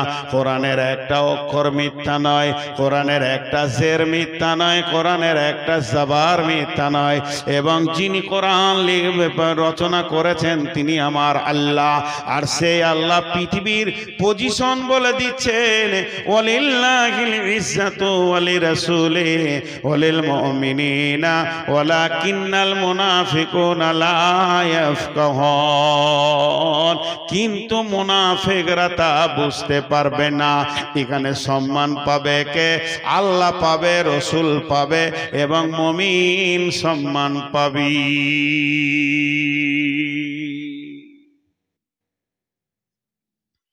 কত পরেশগার দিনদার ভালো ভালো আলেম বেজ্জতি হয়ে গেছে গো, তাহলে কি সে মুমিন লয়? হ্যাঁ মুমিন। বেজ্জতির দুটা ভাগ। বেজ্জতি কাকে বলে? বেজ্জতির আবার বিস্তারিত বর্ণনা করতে হবে। যাকে জানা মানা বেজ্জতি লয়। আমার গালে কেউ একটা পরাত করে মেলে দিল এখান থেকে এসে, এটা বেজ্জতিও হতে পারে, ইজ্জতও হতে পারে। রসুলও মার খেয়েছেন। যদি ওইটা হয় দিনের জন্যে তো ওটার নাম হচ্ছে ইজ্জত। আমি যে মাঠটা খেলাম, অঙ্ক করতে হবে কেন খেলাম, আল্লাহর জন্য না রসুলের জন্য? যদি আল্লাহ, রসুল, কোরআন, দিন, ইসলামের জন্য আমার মাঠটা পড়ে, এই যে যারা জালসা কমিটি আছে বা মাদ্রাসা কমিটি বা জালসার কমিটি, এরা কম খায় না। তো এটা যদি আল্লাহ এবং রসুলের জন্য হয় তাহলে এটা ইজ্জত। আর যদি দুনিয়া পার্থিব লাভের জন্য থাপ্পড়টা হয় তো ওটার নাম বেজ্জত। ইজ্জত আর বেজ্জতের তাফসীর করে দিলাম। তো এটা ইজ্জতের জায়গা। মুমিন তো ইজ্জত পাবেই, মুনাফিকরা বুঝতে পারবে না। আল্লাহ বলছে মুনাফিকরা বুঝতে পারবে না। তো ইজ্জত এখানে আমাদেরকে আল্লাহ দেবেন যদি আমরা সেই জায়গায় পৌঁছাইতে পারি। কিন্তু আমাদের ঘটনা কি, আমাদের অবস্থা কি? আমরা সে জায়গায় পৌঁছাইতে পারছি না। উঠিয়েন না, মনোযোগ দিয়ে শোনেন। আমি বেঁচে থাকবো কিনা জানি না, কিংবা আপনি বেঁচে থাকবেন কিনা জানি না। আজকের কথাগুলো খুব গুরুত্বপূর্ণ হয়েছে। কথা আমি বলি না, আমাকে আল্লাহ বলিয়ে নেন। আমি তো মূর্খ জাহেল। আমি বিসমিল্লাহ পড়তে পারি না ভালো করে, আমার কোরআন পড়তে গিয়ে অনেক ভুল হয়ে যায়। মাঝে দুটি ছোট ছোট কথা বলে নি, আমার ব্যক্তিগত কথা, এই দিনের কথা অনেকবার বলেছি, আজও বলছি। হজ উমরা করবেন তো আমার সঙ্গে যোগাযোগ করেন, আমি ট্রাভেলস করেছি। বেশি লম্বা চওড়া কথা বলবো না। আমাকে যদি বিশ্বাস করেন তাহলে আপনার সব সার্ভিস ভালো থাকবে। আর যদি আমাকে চোর মনে হয় তাহলে অন্য কারোর সঙ্গে যান। শর্টে বলবো, যেমন একটা মানুষ বিদেশে গেলে তার বাঙালিয়ানা খাবার সমস্ত কিছু সব জোগাড় করব, অসুবিধা নেই। আর দ্বিতীয় নম্বর, আমার গ্রামের মাদ্রাসাটা আমার মাথায় এবছর চাপিয়ে দিয়েছে। আমি মাদ্রাসার সঙ্গে জড়িত, কোনোদিন আমি বলিনি যে আমি মাদ্রাসার সঙ্গে জড়িত। গ্রামের মাদ্রাসা, বাড়ির পাশেই মাদ্রাসাটা, জড়িত না থেকে যাব কোথায়? তখন আমার মাথায় চাপিয়ে দিয়েছে, ভালো মেধা বিচক্ষণ ছেলে থাকলে পাঠান। ছেলে চাইছি, ভালো মেধা বিচক্ষণ ছেলে পাঠান। উন্নত মানের শিক্ষক দিয়ে পড়ানো হবে ইনশাআল্লাহ। 21, 22, 23 3 দিন ভর্তি চলবে এই মাসে। আজকে কত তারিখ? দাঁড়া, চুপ করো না, 18 বলছিল। হ্যাঁ, এইরকম করি গোলমাল করি সব চলছে। তো 19, কাল 20, পরশু 21, পরশু থেকে 3 দিন ভর্তি চলবে। আমার ঠিকানায় ছেলে পাঠিয়ে দেন। বিচক্ষণ ছেলে হতে হবে, ভালো মেধা, পরীক্ষা দিয়ে নিব এবং আপনার ছেলের গ্যারান্টি একটা স্ট্যান্ডে গিয়ে দাঁড়াবে, এটা বলে দিচ্ছি ইনশাআল্লাহ। আল্লাহকে ভরসা করে বলছি। তো এবার আল্লাহ কি বলছেন? বিসমিল্লাহির রহমানির রহিম। ওয়াদাল্লাহুল্লাযীনা আমানু মিনকুম ওয়া আমিলুস সলিহাতি লা ইয়াস্তাখলিফান্নাহুম ফিল আরদি কামাস্তাখলাফাল্লাযীনা মিন ক্বাবলিকুম।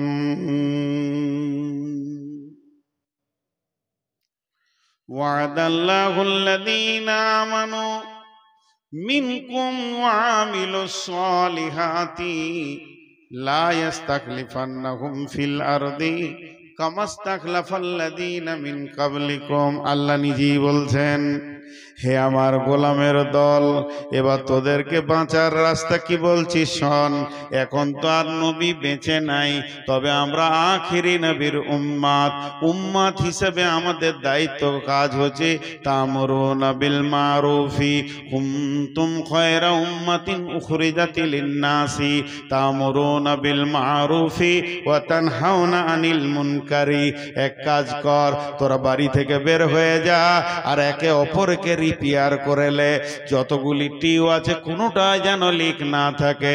একজন আর একজনকে বলবো ভাই দাড়ি ছেড়ে দাও আর দাড়ি কাটিও না, মোচকে ছোট করো তবে একদম চেঁচে ফেলে দিও না। আর একজনকে বলবো ভাই জুয়া ছেড়ে দাও, জুয়া ছেড়ে দাও, চুরি করিও না, খবরদার তুমি সুদ খাইও না। ইসলামে আমরা যতজন রয়েছি, যতগুলি যুবক, যতগুলি বৃদ্ধ, ইসলামের আমরা যে ক্ষমতা রয়েছি, এর আমরা ইসলামের ব্লাড, আমরা ইসলামের শক্তি যারা রয়েছে, শক্তিটাকে পূর্ণাঙ্গ ফিরে আনতে হবে। আল্লাহ তাবারক ওয়া তাআলার রাসূল বলছেন আমার উম্মত অহন রোগে ভুগবে। সাহাবীরা প্রশ্ন করলেন ইয়া রাসূলুল্লাহ ওহান কাকে বলে?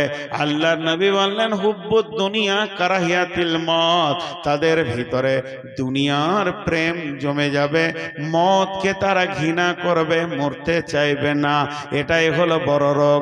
আর সাহাবীরা বলতেন ইয়া রাসূলুল্লাহ আমার নামটা জিহাদের ময়দানে ফার্স্ট লিস্টে দিয়ে দেন। বন্ধুরা আমার, এই রকম ধরনের আমাদের ভিতরে অহন এসে গেছে।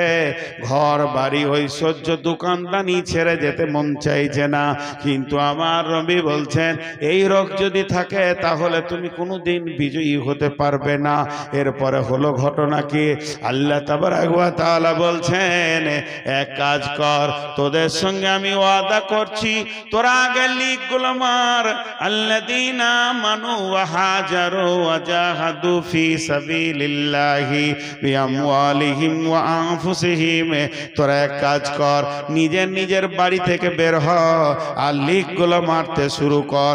যখন তোরা সকলে লিখ মেরে একটা ময়দানে এসে দাঁড়িয়ে যাবি, 100% ইমানের ময়দানে দাঁড়িয়ে যাবি, তখন তোদের মতো বুলেটিন বোম আর পৃথিবীতে কেউ হবে না।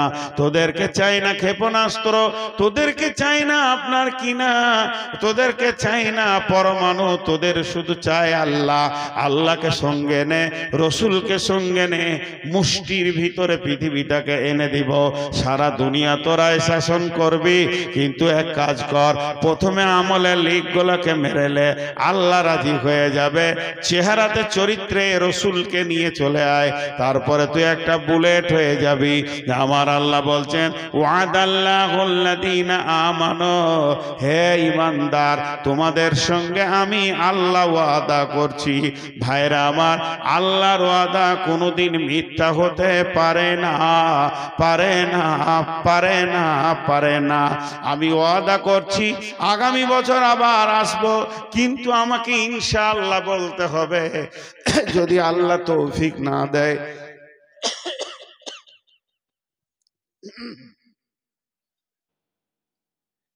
আল্লাহ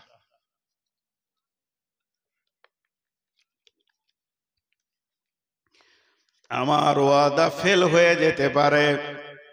আমি ওয়াদা করছি সকাল বেলায় আমি লালগোলা যাব, দেখা যাচ্ছে নদী পার হয়ে চলে গেলাম কাবিলপুরে। তার মানে হচ্ছে আমার ওয়াদার ভিতরে আমার রব কন্ট্রোল করবেন, তার তৌফিক না হলে ওয়াদা পূরণ হবে না। কিন্তু একটা জন এমন আছে যা ওয়াদা করবে তা পূরণ হয়ে যাবে, তিনি হলেন আল্লাহ। সেই আল্লাহ ওয়াদা করছেন। এই ওয়াদাটা কোনো আলেমের নয়, কোনো মৌলানার নয়, কোনো মুফতির নয়, কোনো মুহাদ্দিসের নয়, কোনো ফেরেশতার নয়, কোনো নবীর নয়, স্বয়ং আল্লাহ ওয়াদা করছেন। ওয়াদাল্লাহুল্লাযীনা আমানু ওয়া আমিলুস ওয়াদাল্লাহুল্লাযীনা আমানু মিনকুম, যারা ঈমানদার তাদের সঙ্গে আল্লাহ ওয়াদা করছেন ওয়া আমিলুস সলিহাতি, তোরা ভালো আমল কর, তোরা ঢুকে যা আমার আওতাভুক্ত, তোরা চলে আয়। তাহলে কি হবে? হবে। আল্লাহ সঙ্গে সঙ্গে বলছেন লা ইয়াস্তাখলিফান্নাহুম ফিল আরদি কামাস্তাখলাফাল্লাযীনা মিন কাবলিকুম, যেমন তোদের পূর্বপুরুষেরা বিশ্বকে বিজয়ী করেছিল ওই রকম তোরা বিজয়ী দেখবে, সারা দুনিয়া তোদের পায়ের তলে আসবি।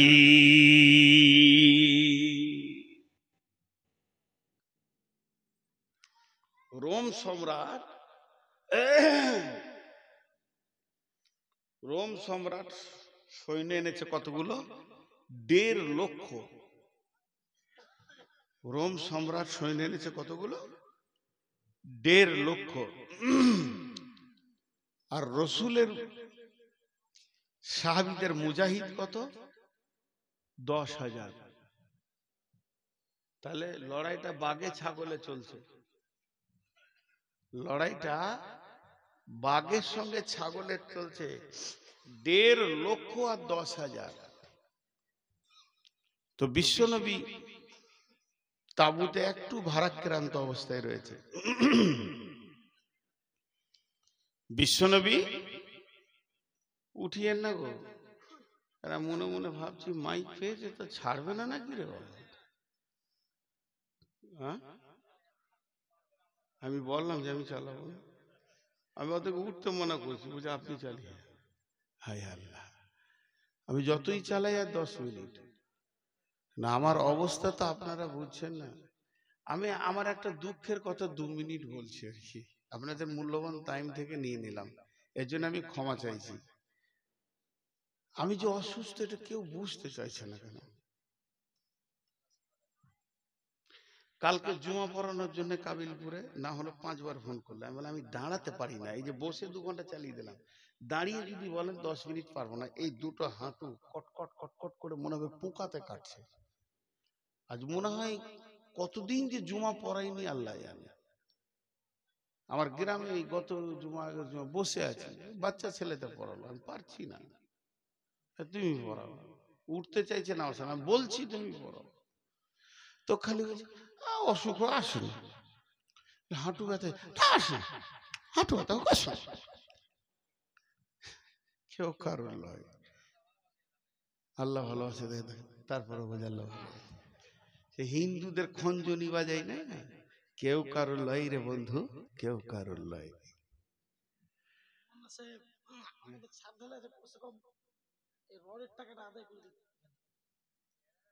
রডের টাকা দেন গো, ছাদ ঢালাই আছে।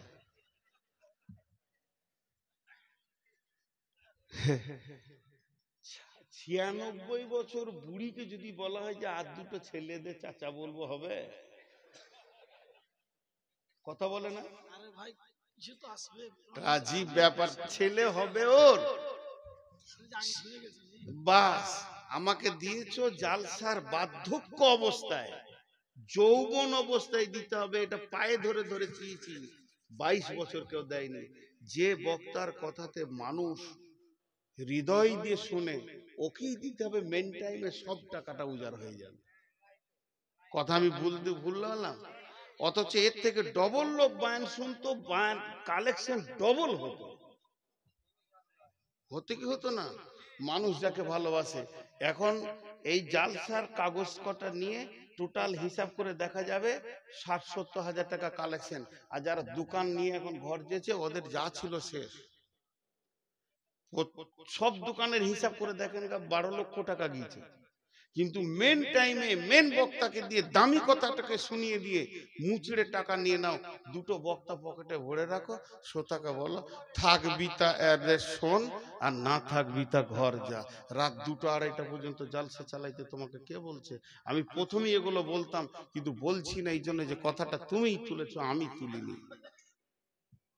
2টা-2:30 পর্যন্ত লোকগুলো বসে আছে বাংলা, তাই খেপালো বলি বসে আছে, আর পকেট সব উজাড় হয়ে গেছে। জি এই আছি, আমি আছি, আমাকে ডাক, তুই বস, তুইও বস। হ্যাঁ যাবে যাবে, সবাই যাবে। এখন যাস না, আর খানিকক্ষণ, বেশি টাইম দিব না। এরপরে আল্লাহর ওয়াদা দেখেন, 1.5 লক্ষ, একটা দুটো নয়, 1.5 লক্ষকে নিয়ে বাদশা হেরাক্লিস মুতার প্রান্তে হাজির হয়ে গেছে। আল্লাহর নবী নিয়ে গেছেন কজন? জোরে বলেন। 10,000। বিশ্ব নবী তাবুতে খালি মাথাটা এমনি করে নামাচ্ছেন, একটু চিন্তা করছেন যে 10,000 1.5 লক্ষর মোকাবেলায় কেমন করে লড়বে। বিশ্ব নবীর এই অবস্থা দেখে হযরত উমর গেলেন। হযরত উমর বলছেন, ইয়া রাসূলুল্লাহ, ইয়া হাবিবাল্লাহ, আপনাকে চিন্তা যুক্ত লাগছে। নবীজি বলছেন, উমর রে, আজকের ময়দানের খেলটা কেমন হবে? রিজালকে আনবে, পতাকাকে তুলবে, ইসলামের পতাকা উঠবে না বেঈমানদের পতাকা উঠবে? হযরত উমর কাপড়ের আগালটা ধরে এমনি করে একটু টান মেরে বলছেন, ইয়া রাসূলুল্লাহ, আপনার 10,000 সাহাবীর ভিতরে 9,999কে রেস্ট নিতে বলেন, আমি একাই দেখছি। 1.5 লক্ষকে ময়দান ছাড়িয়ে দেব, একটা বাঘের হুঙ্কারে 1.5 লক্ষ ভেড়া রাস্তা খুঁজে পাবে না, কোন দিকে দৌড় মারবে? নবীজি বললেন, উমর, তোমার এত বড় সাহস কি করে হলো? নবীজি রিটার্ন বলছে, উমর রিটার্ন বলছেন, ইয়া রাসূলুল্লাহ, আপনি বলেছেন যাদের দিলে আল্লাহ আছে ওই দিলটা হলো জীবিত, আর যাদের দিলে আল্লাহ নাই ওই দিলটা হলো মুর্দা। আমি আল্লাহকে সঙ্গে নিয়ে এসেছি, আমার সঙ্গে রয়েছে আমার রসুল, আমি পূর্ণাঙ্গ জীবিত একটা শক্তিমান মানুষ ময়দানে দাঁড়িয়ে আছি মুতার প্রান্তে, আর 1.5 লক্ষকে আমি মুর্দা দেখছি, ওরা একটাও জীবিত লয়। যখনই যুদ্ধের মহড়া শুরু হলো, 1.5 লক্ষকে ময়দান ছাড়িয়ে দিয়ে বাদশাহ হিরাক্লিয়াস একবারে রাজপ্রাসাদে নিয়ে সোনার মুকুটটাকে তুলে নিয়ে এসে মসজিদে নববীর বাইতুল মালে ছুঁড়ে ফেলে দিলেন। যে জামানায় সাহাবীদের একটা চেরাগ জ্বালানোর পয়সা ছিল না, সেই জামানায় কয়েক টন সোনা এনে হাজির করে দিলেন। এরকম ছিল তারা বীর। আমার বলে, আল খোদায় পায়া বিশ্ব বিজয়ী ছিল একদিন যারা, আল্লাহকে পাইয়া বিশ্ব বিজয়ী ছিল একদিন যারা, আল্লাহকে ছেড়ে ভীত পরাজিত আজ কেন তারা? এসে শয়তান ভোগ বিলাসের কাড়িয়া নিয়েছে ঈমান তাদের, এসে শয়তান ভোগ বিলাসের কাড়িয়া নিয়েছে ঈমান তাদের, আল্লাহর হারায়ে মুসলিম আজ হয়েছে সর্বহারা। এদের আর কেউ নাই, যেখানেই যেছে লাত খেছে, যেখানেই যেছে তৃণমূল কংগ্রেস জিন্দাবাদ জিন্দাবাদ জিন্দাবাদ, মারলে বুক চেপে লাত, সিপিএমে ঢুকে পড়ে গেছে। হ্যাঁ, ইনকিলাব জিন্দাবাদ, চাচা তলায় তলায় ইমান চেঞ্জ করে নিয়েছে। সিপিএমে 4-5 দিন থাকতে থাকতে এমন করে ওর হাঁটু চেপে 2 বাড়ি মেরেছে, তারপরে ধীরে বিজেপিতে ঢুকে পড়েছে যে একবার ওকে দেখতেই হবে কোথায় ইমান গেল। নাই দেখে শেষকালে কোথাও জায়গা পেয়েছে না, দেখছি চাচার লাশ ফিটার কার্নেলের ধারে পড়ে আছে, মেরে দিয়েছে, জানি শেষ করে দিয়েছে। আজকে অবস্থা মুসলিমদের তাই আমি বলি, আমি এসেছি আপনাদেরকে একটু চেতনা ফেরাতে, আমি নিজেও চেতনা নিতে, আমি হাসাতে আসিনি। প্রথম থেকেই বলছি যে চেতনাটা একটু ফিরাই, চেতনাটা। কিন্তু এ জাতি এত গভীরে চলে গেছে, শেষ। মসজিদ আল্লাহু আকবার,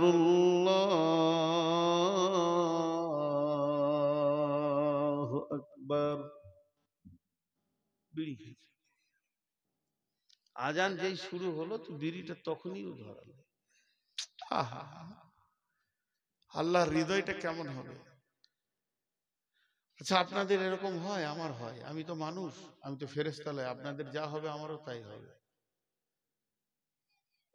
ফোন করছি, রিং করছি, 1 বার 2 বার 3 বার 4 বার 5 বার, তুলছে না, রাগ লাগে? একজন বলেছে, আর বাকি আপনাদের রাগ লাগে না? যদি 5 বার আপনার বেটাকে ফোন করেন লালগোলা পাঠিয়েছেন কোনো কাজে, হঠাৎ একটা কথা ভুলে গেছিলেন, তোর মায়ের ওষুধটা নিয়ে আসবি, হোয়াটসঅ্যাপে দিয়ে দিলাম প্রেসক্রিপশনটা, কিন্তু বেটা ফোন তুলছে না, যখন 20 বার হয়ে গেছে, তাহলে আপনার যদি এত রাগ হয়, আমার রব কত বছর তোমাকে ডাকছে মসজিদে, তুমি এখনো মসজিদে যাও না, আমার রবের রাগটা কেমন হবি? একটা আপনাদেরকে ইসরায়েলি ঘটনা শোনাচ্ছি। ইসরায়েলি ঘটনাগুলো জালও আছে, জয়ীফ আছে। বানি ইসরায়েলের ঘটনাগুলোর ভিতরে সহি বলা যাবে না, তারপরও শোনাচ্ছি যে এখান থেকে জ্ঞান নেবেন। সেটা কি, নবী মুসা বলছেন, আল্লাহ আপনি কি রেগে যান? বলছে হ্যাঁ আমি রেগে যাই রে মুসা। বলে আপনার রাগ কেমন?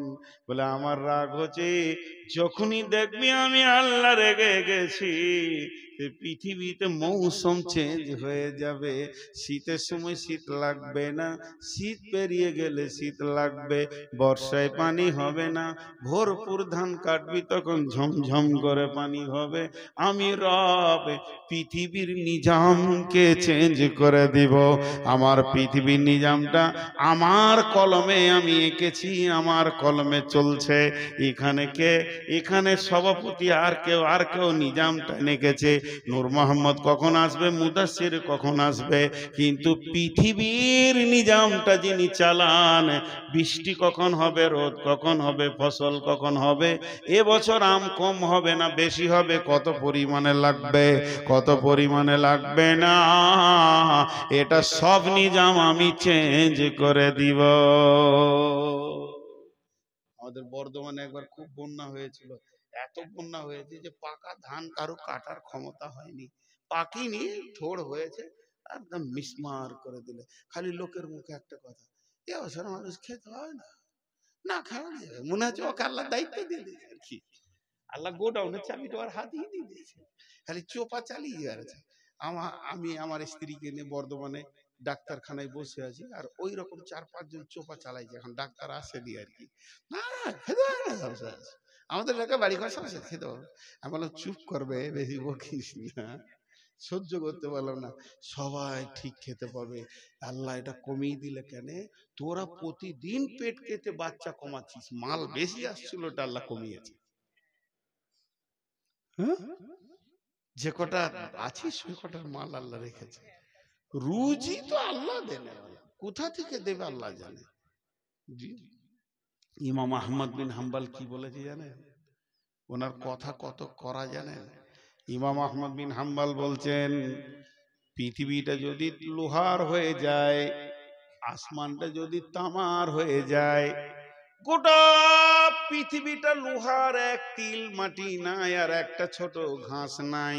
শটে বলেছেন উনি, পৃথিবীটা যদি লোহার হয়ে যায়, আসমানটা যদি তামার হয়ে যায়, তাহলে দুইটা মরে গেল।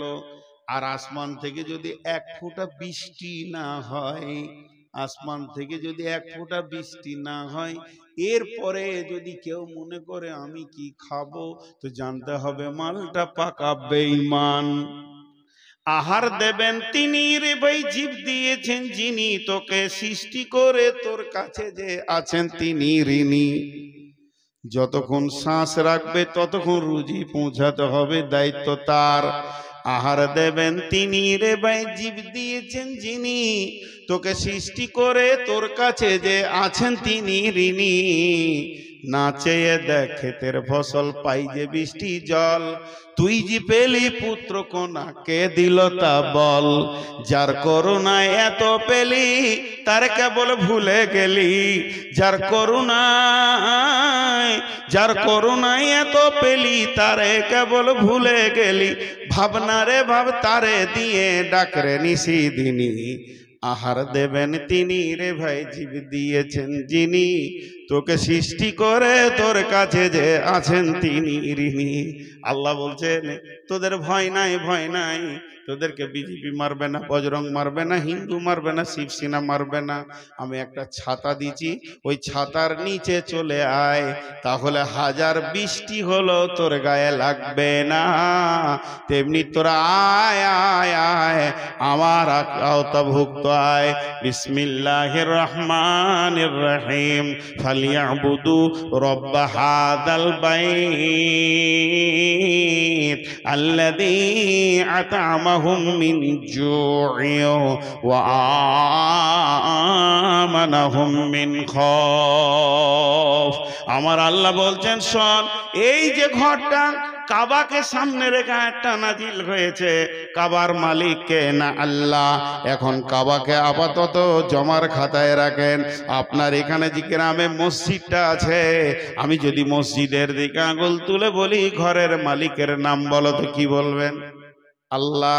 আল্লাহ বলছে ওই ঘরের মালিকের পূজা তোরা কর, তার মাথায় তার পায়ে তোরা মাথাটাকে নামিয়ে দে, তার কাছে তোরা সারেন্ডার হয়ে যা, চোখের পানিতে অঝর নয়নে কাঁদ আর বল, মাবুদ রে যা করেছি ভুল করেছি তুমি মাফ করে দাও। এই রকম বলে তুই যখন কাঁদতে শুরু করবি, তো লাভ কি হবে?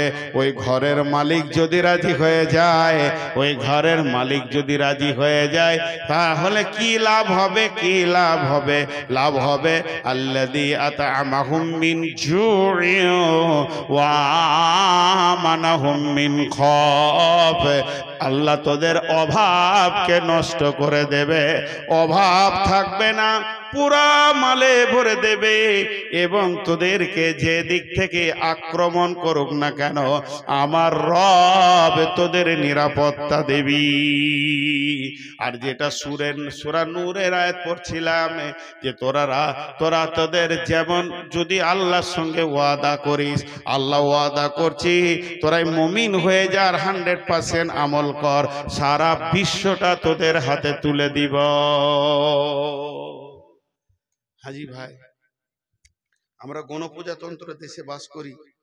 প্রতি 5 বছর অন্তর আমাদের লড়াই হয়। সেই লড়াইটা ব্যালটের লড়াই, কে জিতবে কে থাকবে। তো সামনে আমাদের লড়াই চলে আসছে, বিরাট যুদ্ধ হবে। এই যুদ্ধে একদল বিজয়ী হবে, একদল হেরে যাবে। যারা বিজয়ী হবে তাদের পতাকা উড়বে, যারা পরাজিত হবে তাদের পতাকা নিচে নেমে যাবে। সামনে ভোট আসছে, তো এত ব্যালট, এত লড়াই, এত ইভিএম মেশিন, আর কিছু আর কিছু আর কিছু, আর আল্লাহ বলছে রাতারাতি চেঞ্জ করে দিতে পারবো। পারবে আল্লাহ? পারবে? পারবে? পেরেছেন। এর আগে ঘটনা ঘটেছে, এর আগে ঘটনা ঘটেছে। বিশ্বনবী বাহরাইন সম্রাটের কাছে পাঠিয়েছিলেন, বিশ্বনবী পাঠিয়েছিলেন, জেরুজালেম গিয়েছিলেন হযরত উমর। একজনের দেশ জয় হয়েছে, 30টা সাহাবীতে বাহরাইনকে জয় করেছে। পারবে? সে ক্ষমতা আল্লাহর আছে, কিচ্ছু লয়। ওই যে মন্ত্রীগুলো দেখছেন খালি মুসলিমদের বিরুদ্ধে, ওদেরকে ঈমান দিয়ে দেবে আল্লাহ, আপার লেভেলের ঈমান দিয়ে দেবে। নরেন্দ্র মোদী আজকে মুসলিমদের বিরুদ্ধে কথা বলছে, কালকে দেখবেন যে ওই মসজিদ ঝাড় দিচ্ছে। এটা আল্লাহ করতে পারেন।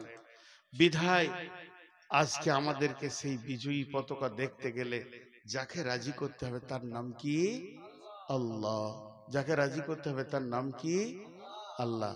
উঠাউঠি করবেন না। 2টা বাজতে 10 মিনিট আছে, পুরো 2টাতেই ছাড়বো ইনশাআল্লাহ। কারণ আমি আজকে এই 2-3 দিন যা রোদ যাচ্ছে, আর আমি এমনি রোগী মানুষ, রোদে বেরোতে পারছি না। আর গাড়ি আনতাম, একটু ড্রাইভারের সমস্যায় আনিনি। আর একটা বড় সমস্যা, যে এখন ভোটে গাড়িগুলো কেড়ে নিচ্ছে। আর আমার যা গাড়ি দেখলেই তো প্রিজাইডিং অফিসারের পাছায় ফোঁড়া উঠবে, যে এত দামি গাড়ি এটাই নেব। ওই গাড়িগুলোকে কেড়ে নিচ্ছে, সিজার দৃষ্টি দিয়ে ছেড়ে দিচ্ছে। ওই ভয়ে আমি ড্রাইভারকে বলেছি গাড়ি বাইরে বার করিস না এখন, আর 10-15 দিন গেলে গাড়ি ধরাটা ছেড়ে দেবে, ওদের লিস্ট পুরা হয়ে গেলে। তো এই জন্যে এইভাবে আসতে হয়েছে খুব কষ্টে। তো আমি আজকে টোটাল বক্তব্যটা 2 মিনিট 3 মিনিটে বলবো। যেটা হয়ে গিয়েছে, ইস ঘর মে আগ লাগি হ্যায় ঘর হি কি চিরাগ সে। আমরা ছিলাম বাঘের বাচ্চা, কিন্তু হয়ে গেছি এখন ভেড়ার বাচ্চা। বাঘের বাচ্চা হযরত উমর, হযরত আলী, আলী হযরত আলীকে দেখলে তো কাফেররা থরথর করে কাঁপতো। হযরত উমরকে দেখলে তো শয়তান আবার ও রাস্তায় হাঁটতো না। উমর আসছে তাহলে অন্য রাস্তায় যেতে হবে। সেই ফ্যামিলির আমরা, সেই খানদানের আমরা, সেই নেসলের আমরা।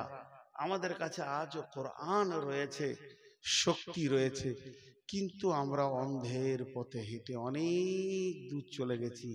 কোরআন একটা শব্দ আছে আস-সাইহুন, সূরা তাওবাতে, মানে এমন পথভ্রষ্ট হয়ে গেছি, আমাদের কাছ থেকে আল্লাহ নারাজ হয়ে গেছে, আল্লাহ নারাজ হয়ে গেছেন, আল্লাহ নারাজ হয়ে গেছে।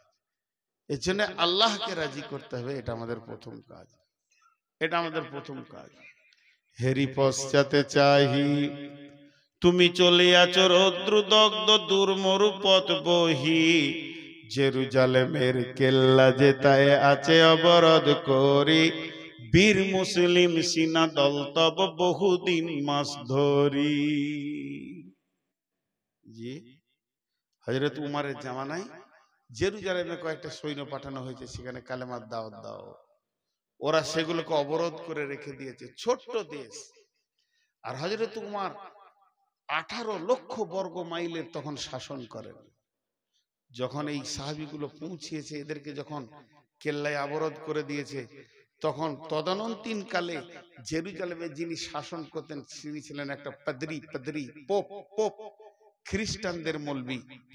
তো সে একটা চিঠি লিখে পাঠালো মদিনায় একটা দূতকে দিয়ে, এটা হযরত উমরকে দাও। চিঠিতে কি লেখা আছে এমন কিছু নয়, আমিরুল মুমিনিন খলিফাতুল মুসলিমিন হযরত উমর, আপনি আমাদের দেশে আসেন, আপনাকে চিঠি মাধ্যম দিয়ে আমন্ত্রণ জানালাম, নিমন্ত্রণ জানালাম। আপনার সঙ্গে আমি আপোষ করে নিব, লড়াই বা যুদ্ধতে যাব না, কারণ আমার যা নাগরিক তার থেকে আপনার সৈন্য বেশি, আপনার সঙ্গে লড়াইয়ে পারবো না। এই চিঠিটা নিয়ে যাচ্ছে একটা দূত, সেই রকম পোশাক, রাষ্ট্রদূত। মদিনা পৌঁছানোর পর ছেলেদেরকে জিজ্ঞাসা করছে, হ্যাঁ গো মসজিদে নববী কোনটা? চিনতে পারছে না, বলে এই সামনে যান, দেখবেন যে একদম বাম সাইডে ওটা মসজিদে নববী। মসজিদে নববী এমন একটা সিংহাসন, সেখান থেকে সারা বিশ্বের আইন রচনা হয়। তো সেইখানে যাও, গিয়ে দেখছে খেজুর গাছ, খেজুর পাতা, ওর মনে ধরছে না।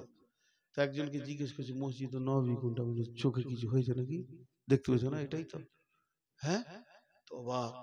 কবি নজরুল বলছেন, সাই মোম ঝরে পড়েছে কুটির, তুমি তো পরনি নুয়ে, খেজুর পাতার প্রসাদ তোমার বারে বারে গিয়াছে ক্ষয়ে। কি রাজ দরবার, খালি পাতাগুলো পড়ে যেছে, পচে পচে পচে পচে পড়ে গেছে, রাজ দরবারটা ক্ষয় হয়ে যাচ্ছে। সাই মোম ঝরে পড়েছে কুটির, তুমি তো পরনি নুয়ে। এমন বড় বড় ঝড় এসেছে, রাজ্য চালাতে গেলে ঝড় আসে, পঞ্চায়েত চালাতে গেলে ঝড় আসে, সেই ঝড় বাতাসের ঝড় নয়।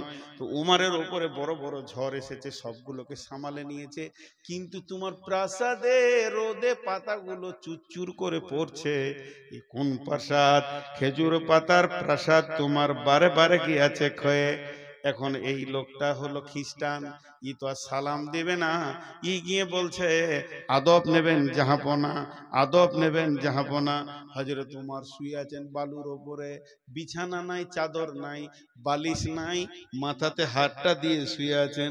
ঘুম থেকে উঠে শুয়ে বলছে, কে গো? তখন ওই লোক বলছে, আমি জেরুজালেম থেকে এসেছি। আর একটু নড়ে বসলো, বলো বলো বলো। আমার সৈন্য তো সেখানে গেছে কাজে, তাহলে কি অবস্থায় আছে? বলে আমি কিছু বলতে পারবো না, আমার বলারও কোনো অর্ডার নাই। চিঠিটা আপনাকে দিয়েছে আমাদের দেশের মন্ত্রী, এই এটা দিয়েছে প্রাইম মিনিস্টার, এটা আপনি পড়ে নেন। চিঠিটা পড়ে দেখলো যে আমাকে ওই দেশে ডাকা হয়েছে, সঙ্গে সঙ্গে গোলামকে ডাকছে, আসলামা আসলামা আসলামা ছিল কেউ হযরত উমরকে দেওয়া হয়েছিল রাজভান্ডার থেকে একটা খাদিম বা খাদিম দেওয়া হয়েছিল। আসলামা আসলো, আদবের সঙ্গে বললেন, জাহাপনা বলেন কি করতে হবে? বলে একটা উট রেডি করো, এক্ষুনি আমাকে জেরুজালেম যেতে হবে। জেরুজালেমে গিয়ে এই মাত্র জেরুজালেম থেকে তাকাজা এসেছে, ইসলামকে বাঁচানোর জন্য যেতে হবে। সঙ্গে সঙ্গে একটা উটকে নিয়ে এসে হাজির করলো, আর যেই উটকে হাজির করলো হযরত উমর উটের উপরে চেড়ে নিলেন, আর হযরতে উমর উটে চড়ে নিয়ে জেরুজালেমের দিকে যেতে শুরু করে দিয়েছে।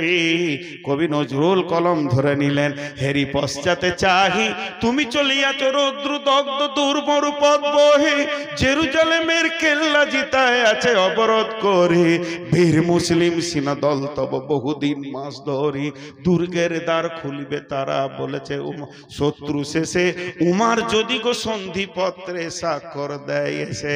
হায় রে আদেগ ধারার মালিক বীরুল মুমিনিন, শুনেছে খবর একাএকি উঠে চলেছে বিরামহীন, সাহারা পাড়ায় ঝুলিতে দুখানা শুকনো খুব জরুরি, একটি মশকে এতটুকু পানি, খুরমা 2-3 মুঠি, প্রহরীবিহীন সম্রাট চলে একা উঠে চোরি, চলেছে মাত্র একটি গোলাম উটের রশি ধরি, মরুর ঊর্ধ্ব আকাশে সূর্য আগুন বৃষ্টি করে, সেই সে আগুন তাতে খৈসম ফুটে বালুকার মরু পরে, কিছু দূর যেতে উঠতে নামি কহিল গোলামের ভাই, পেরেশান বড় হইয়াছে চলিয়া, এইবার আমি যাই। উটের রশি ধরিয়া অগ্রে উঠে বসে উঠে, তপ্ত বালুতে চলে যে চরণে রক্ত উঠেছে ফুটে, গোলাম 2 হাত চুয়ে ধরে চুমি কাঁদিয়া কহিল উমার, আদেশ করেন কেমনে আপনি? গোলাম রহিবে উটের পিঠে আরাম করিয়া বসি, আর হেঁটে যাবে খলিফা উমার ধরিয়া উটের রশি। খলিফা হাসিয়া বলে, তুমি জিতে গিয়ে বড় হতে চাও ভাই রে, এমনই চলে রোজ কিয়ামতে আল্লাহ যেদিন বলিবে উমার ওরে, করিনি খলিফা মুসলিম জাহানের তরে, সুখ তরে তোরে কি জবাব দিব, কি করিয়া মুখ দেখাবো? রসুলের ভাই আমি তোমাদের প্রতিনিধি মাত্র, মোর অধিকার নাই আরামে সুখের মানুষ হইয়া মানুষের নিতে সেবা, ইসলাম বলে সকলে সমান, কে বড় ক্ষুদ্র কে বা। গোলাম ধরিল উটের, গোলাম চড়িল উটের পিঠে, উমার ধরিল রশি, মানুষে স্বর্গে তুলিয়া ধরিয়া ধুলাই নামিল শশী। জর্ডান নদী হও যবে পার, বর্ডারে পৌঁছে গেছে, আর ওদিকে কোম্পানি মেজর রেডি হয়ে আছে স্যালুট জানানোর জন্যে। এবার নদীটা যখনই পার হচ্ছে, জর্ডান নদী হও যবে পার, শত্রুরা কহে হাঁ কি, যার নামে কাঁপে অর্ধ পৃথিবী সে এই উমার নাকি। তখন পালা পড়ে গেছে, গোলাম থাকবে উপরে আর লাগাম ধরে হাঁটবে কে না উমার।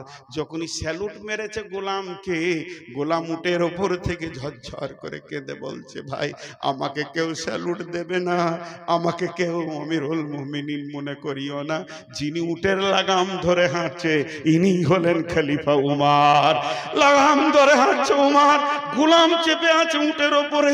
দৃশ্য দেখে কোম্পানি মেজর যত মিলিটারি ছিল সব ঝরঝর করে কাঁদতে লাগলো, বলছে বাদশাহ বহুত দেখেছি, রাজা দেখেছি, কিন্তু এত দামি মানুষ কোনোদিন দেখি নাই। মাথায় নিয়ে গেলেন হযরত উমারকে, সম্মানের সঙ্গে গির্জাতে বসানো হলো। নামাজের টাইম হয়ে গেছে, গির্জার পাদ্রীকে বলছে আমাকে একটু ছেড়ে দেন, আমি 2 রাকাত নামাজ ফাঁকা ময়দানে পড়ে আসি। তখন গির্জার মন্দিরের পুরোহিত বলছে, আমাদের এই আঙ্গিনানে গির্জায় পড়িলে নামাজ হবে নাকি কবুল আল্লাহর দরবারে, আপনি যদি একবার এখানে নামাজটা পড়েন গির্জাতে, তাহলে কি আল্লাহ কবুল করবে না? উমার বলল, না না না, আমি তার জন্য নয়, এটা পরিষ্কার পরিচ্ছন্ন জায়গা, নামাজ পড়ে নিতে পারি, কিন্তু আমি পড়ছি না কেন? যদি একবার আমি নামাজ পড়লি তাহলে আমার সৈন্যরা ভাববে। উমার ইশারা করে বলে দিল যে গির্জাটা মসজিদ হয়ে গেছে আজ থেকে, অতএব তারা ভেঙে মসজিদ বানিয়ে নেবে, আমি এত সৈন্য কন্ট্রোল করতে পারবো না, তার থেকে আমার ফাঁকা মাঠে 2 রাকাত কসর করে নামাজ পড়া ভালো। গির্জার পুরোহিত যিনি সব থেকে বড় পোপ ছিলেন, জেরুজালেমে যার কথাই উঠা বসা করত, উমারের হাতটা চট করে ধরে নিয়ে বলল, আশহাদু আল্লাহ ইলাহা ইল্লাল্লাহ ওয়া আশহাদু আন্না মুহাম্মাদান আবদুহু ওয়া রাসূলুহু। উমার রে, ইসলাম এত সুন্দর আমরা জানতাম না। ইসলাম যে এত সুন্দর, আর সুন্দরকে ছেড়ে থাকা যাবে না। একটা মানুষের আচরণে গোটা জেরুজালেম বিজয়ী ঘোষণা হয়ে গেল। নারে তাকবীর। মুসলমান, আজকে আমরা আচরণ শেষ করে দিয়েছি। চায়ের দোকানে মূর্খরা বসে বিবি তালাকের ফতোয়ার আলোচনা করছে, সব কটাই মূর্খ। শেষ করে দিয়েছি। কি বানিয়ে গেছিলেন রসুল, এগুলো একটা একটা অ্যাটম বোম ছিল। শুধু তাই, এগুলো এক একটা অ্যাটম বোম ছিল। ভাইরা আমার, অনেক কথা আপনাদের সামনে বললাম, আর অনেক বছর থেকে বলছি। এখন ছুটি চাচ্ছি, ছোট্ট একটা কথা বলে দিয়ে, আমরা যেদিন নিজেদেরকে পরিবর্তন করতে পারবো, সেদিন ভারতবর্ষ আমাদের হাতে আসবে ইনশাআল্লাহ। আর আমরা যদি বেঈমান থাকি তো চিরদিনেও হবে না। শেষ কথা বলে দিলাম, কিন্তু আমার একটা দাবি মানতে হবে, 5 মিনিট কাউকে উঠতে দিব না। আমি হতে পারে মরে যেতে পারি, দাবিটা মানলে আমি খুশি হব। 5-7 মিনিট যতটি লোক বসে আছেন, রডের দাম কটা দেন। শওকত যে দাবিটা করছে, ও তো নিজের জন্য করেনি। 5000, 2000, 1000 করে বলেন। আমি একদম 2টা বেজে গেছে, 2টা 5-এ আমি দোয়া পড়ে দিব, একসঙ্গে উঠবো, আল্লাহ খুশি হবেন। বলেন 1 কুইন্টাল, আধা কুইন্টাল, 1 মন রড বলেন। দেখেন, এই মাদ্রাসাগুলো আছে বলি তো আজকে আমরা এত কথা শুনতে পেলাম। ভাইয়া আছেন কেউ আল্লাহর বান্দা? আল্লাহর বান্দা কেউ আছেন? আচ্ছা, এই 2টো টেবিলের মধ্যে একটা টেবিল ওইখানে দিয়ে দেন, ওই মাঝখানটায় ফাঁকা জায়গায়। যতজন উঠে যাবে টেবিলে হাতটা রেখে যাবে, একটা টেবিল ওখানে দিয়ে দেন। ওটাকে এখানে উঠে নিচে আছে তো তাই দেন, খালি একটা টেবিল ওইখানটায় দেন, ওই মাঝে চলে যাবে, হাতটা রেখে যাবে। 5 মিনিট আগে উঠবেন না, আমি দোয়া দিব, প্রাণ খুলে দোয়া দিব। আজকে 5 মিনিট চেয়েছি, 7 মিনিট 10 মিনিট চাইনি। জি, কেউ আছেন আল্লাহর গোলাম? আল্লাহর গোলাম কেউ আছেন 1 কুইন্টাল রডের মতো? জি, কি বলছেন? এই ভাইকে আপনি ধরেন, হ্যাঁ, 5 কুইন্টালে ছেড়ে দিচ্ছে। কত 5 কুইন্টাল রডে ছেড়ে দিচ্ছে। টোটাল লাগবে কত? টোটাল লাগবে 35 কুইন্টাল। আপনি 10 দিয়ে দেন, 10 দেন। দেখেন পারেন, ভালো। আপনার এলাকার মাদ্রাসা, এতিমরা রয়েছে যাদের মা নাই, আব্বা নাই, খুব ভালো লাগলো। আচ্ছা বেশ, 6 হলো, চলে। চাপাচাপি ভালো নেই। আর কেউ আছেন 1-2 কুইন্টালের? টাইমই আমি শেষ করবো, আমি আবার ওয়াদা খেলাপ করি না। জি,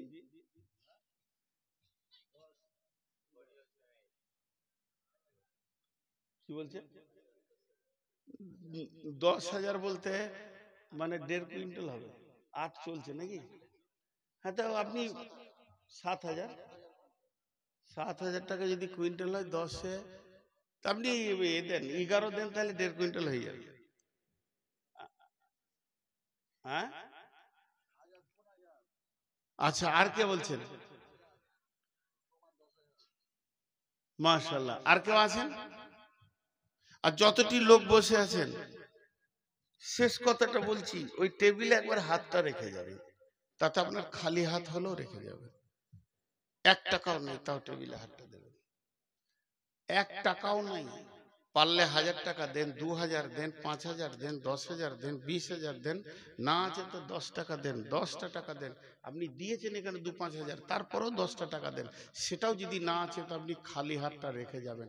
তো এখন উঠবেন না, আর আমার হাতে 2.5 মিনিট আছে। 2.5 মিনিট পর আমি দোয়া দিব, দোয়াতে সবাই সামিল হবেন, তারপরে উঠবেন। এখন উঠবেন না, এখন উঠলে এটা খারাপ হবে। একসাথে উঠবো, উঠিয়েন না, উঠিয়েন না বলছি, তবে নতুন নতুন উঠছে। জি ভাই, কেউ আছেন? আসেন। যদি কেউ রড দেনওয়ালা আছেন তো আসেন, উঠে আসেন।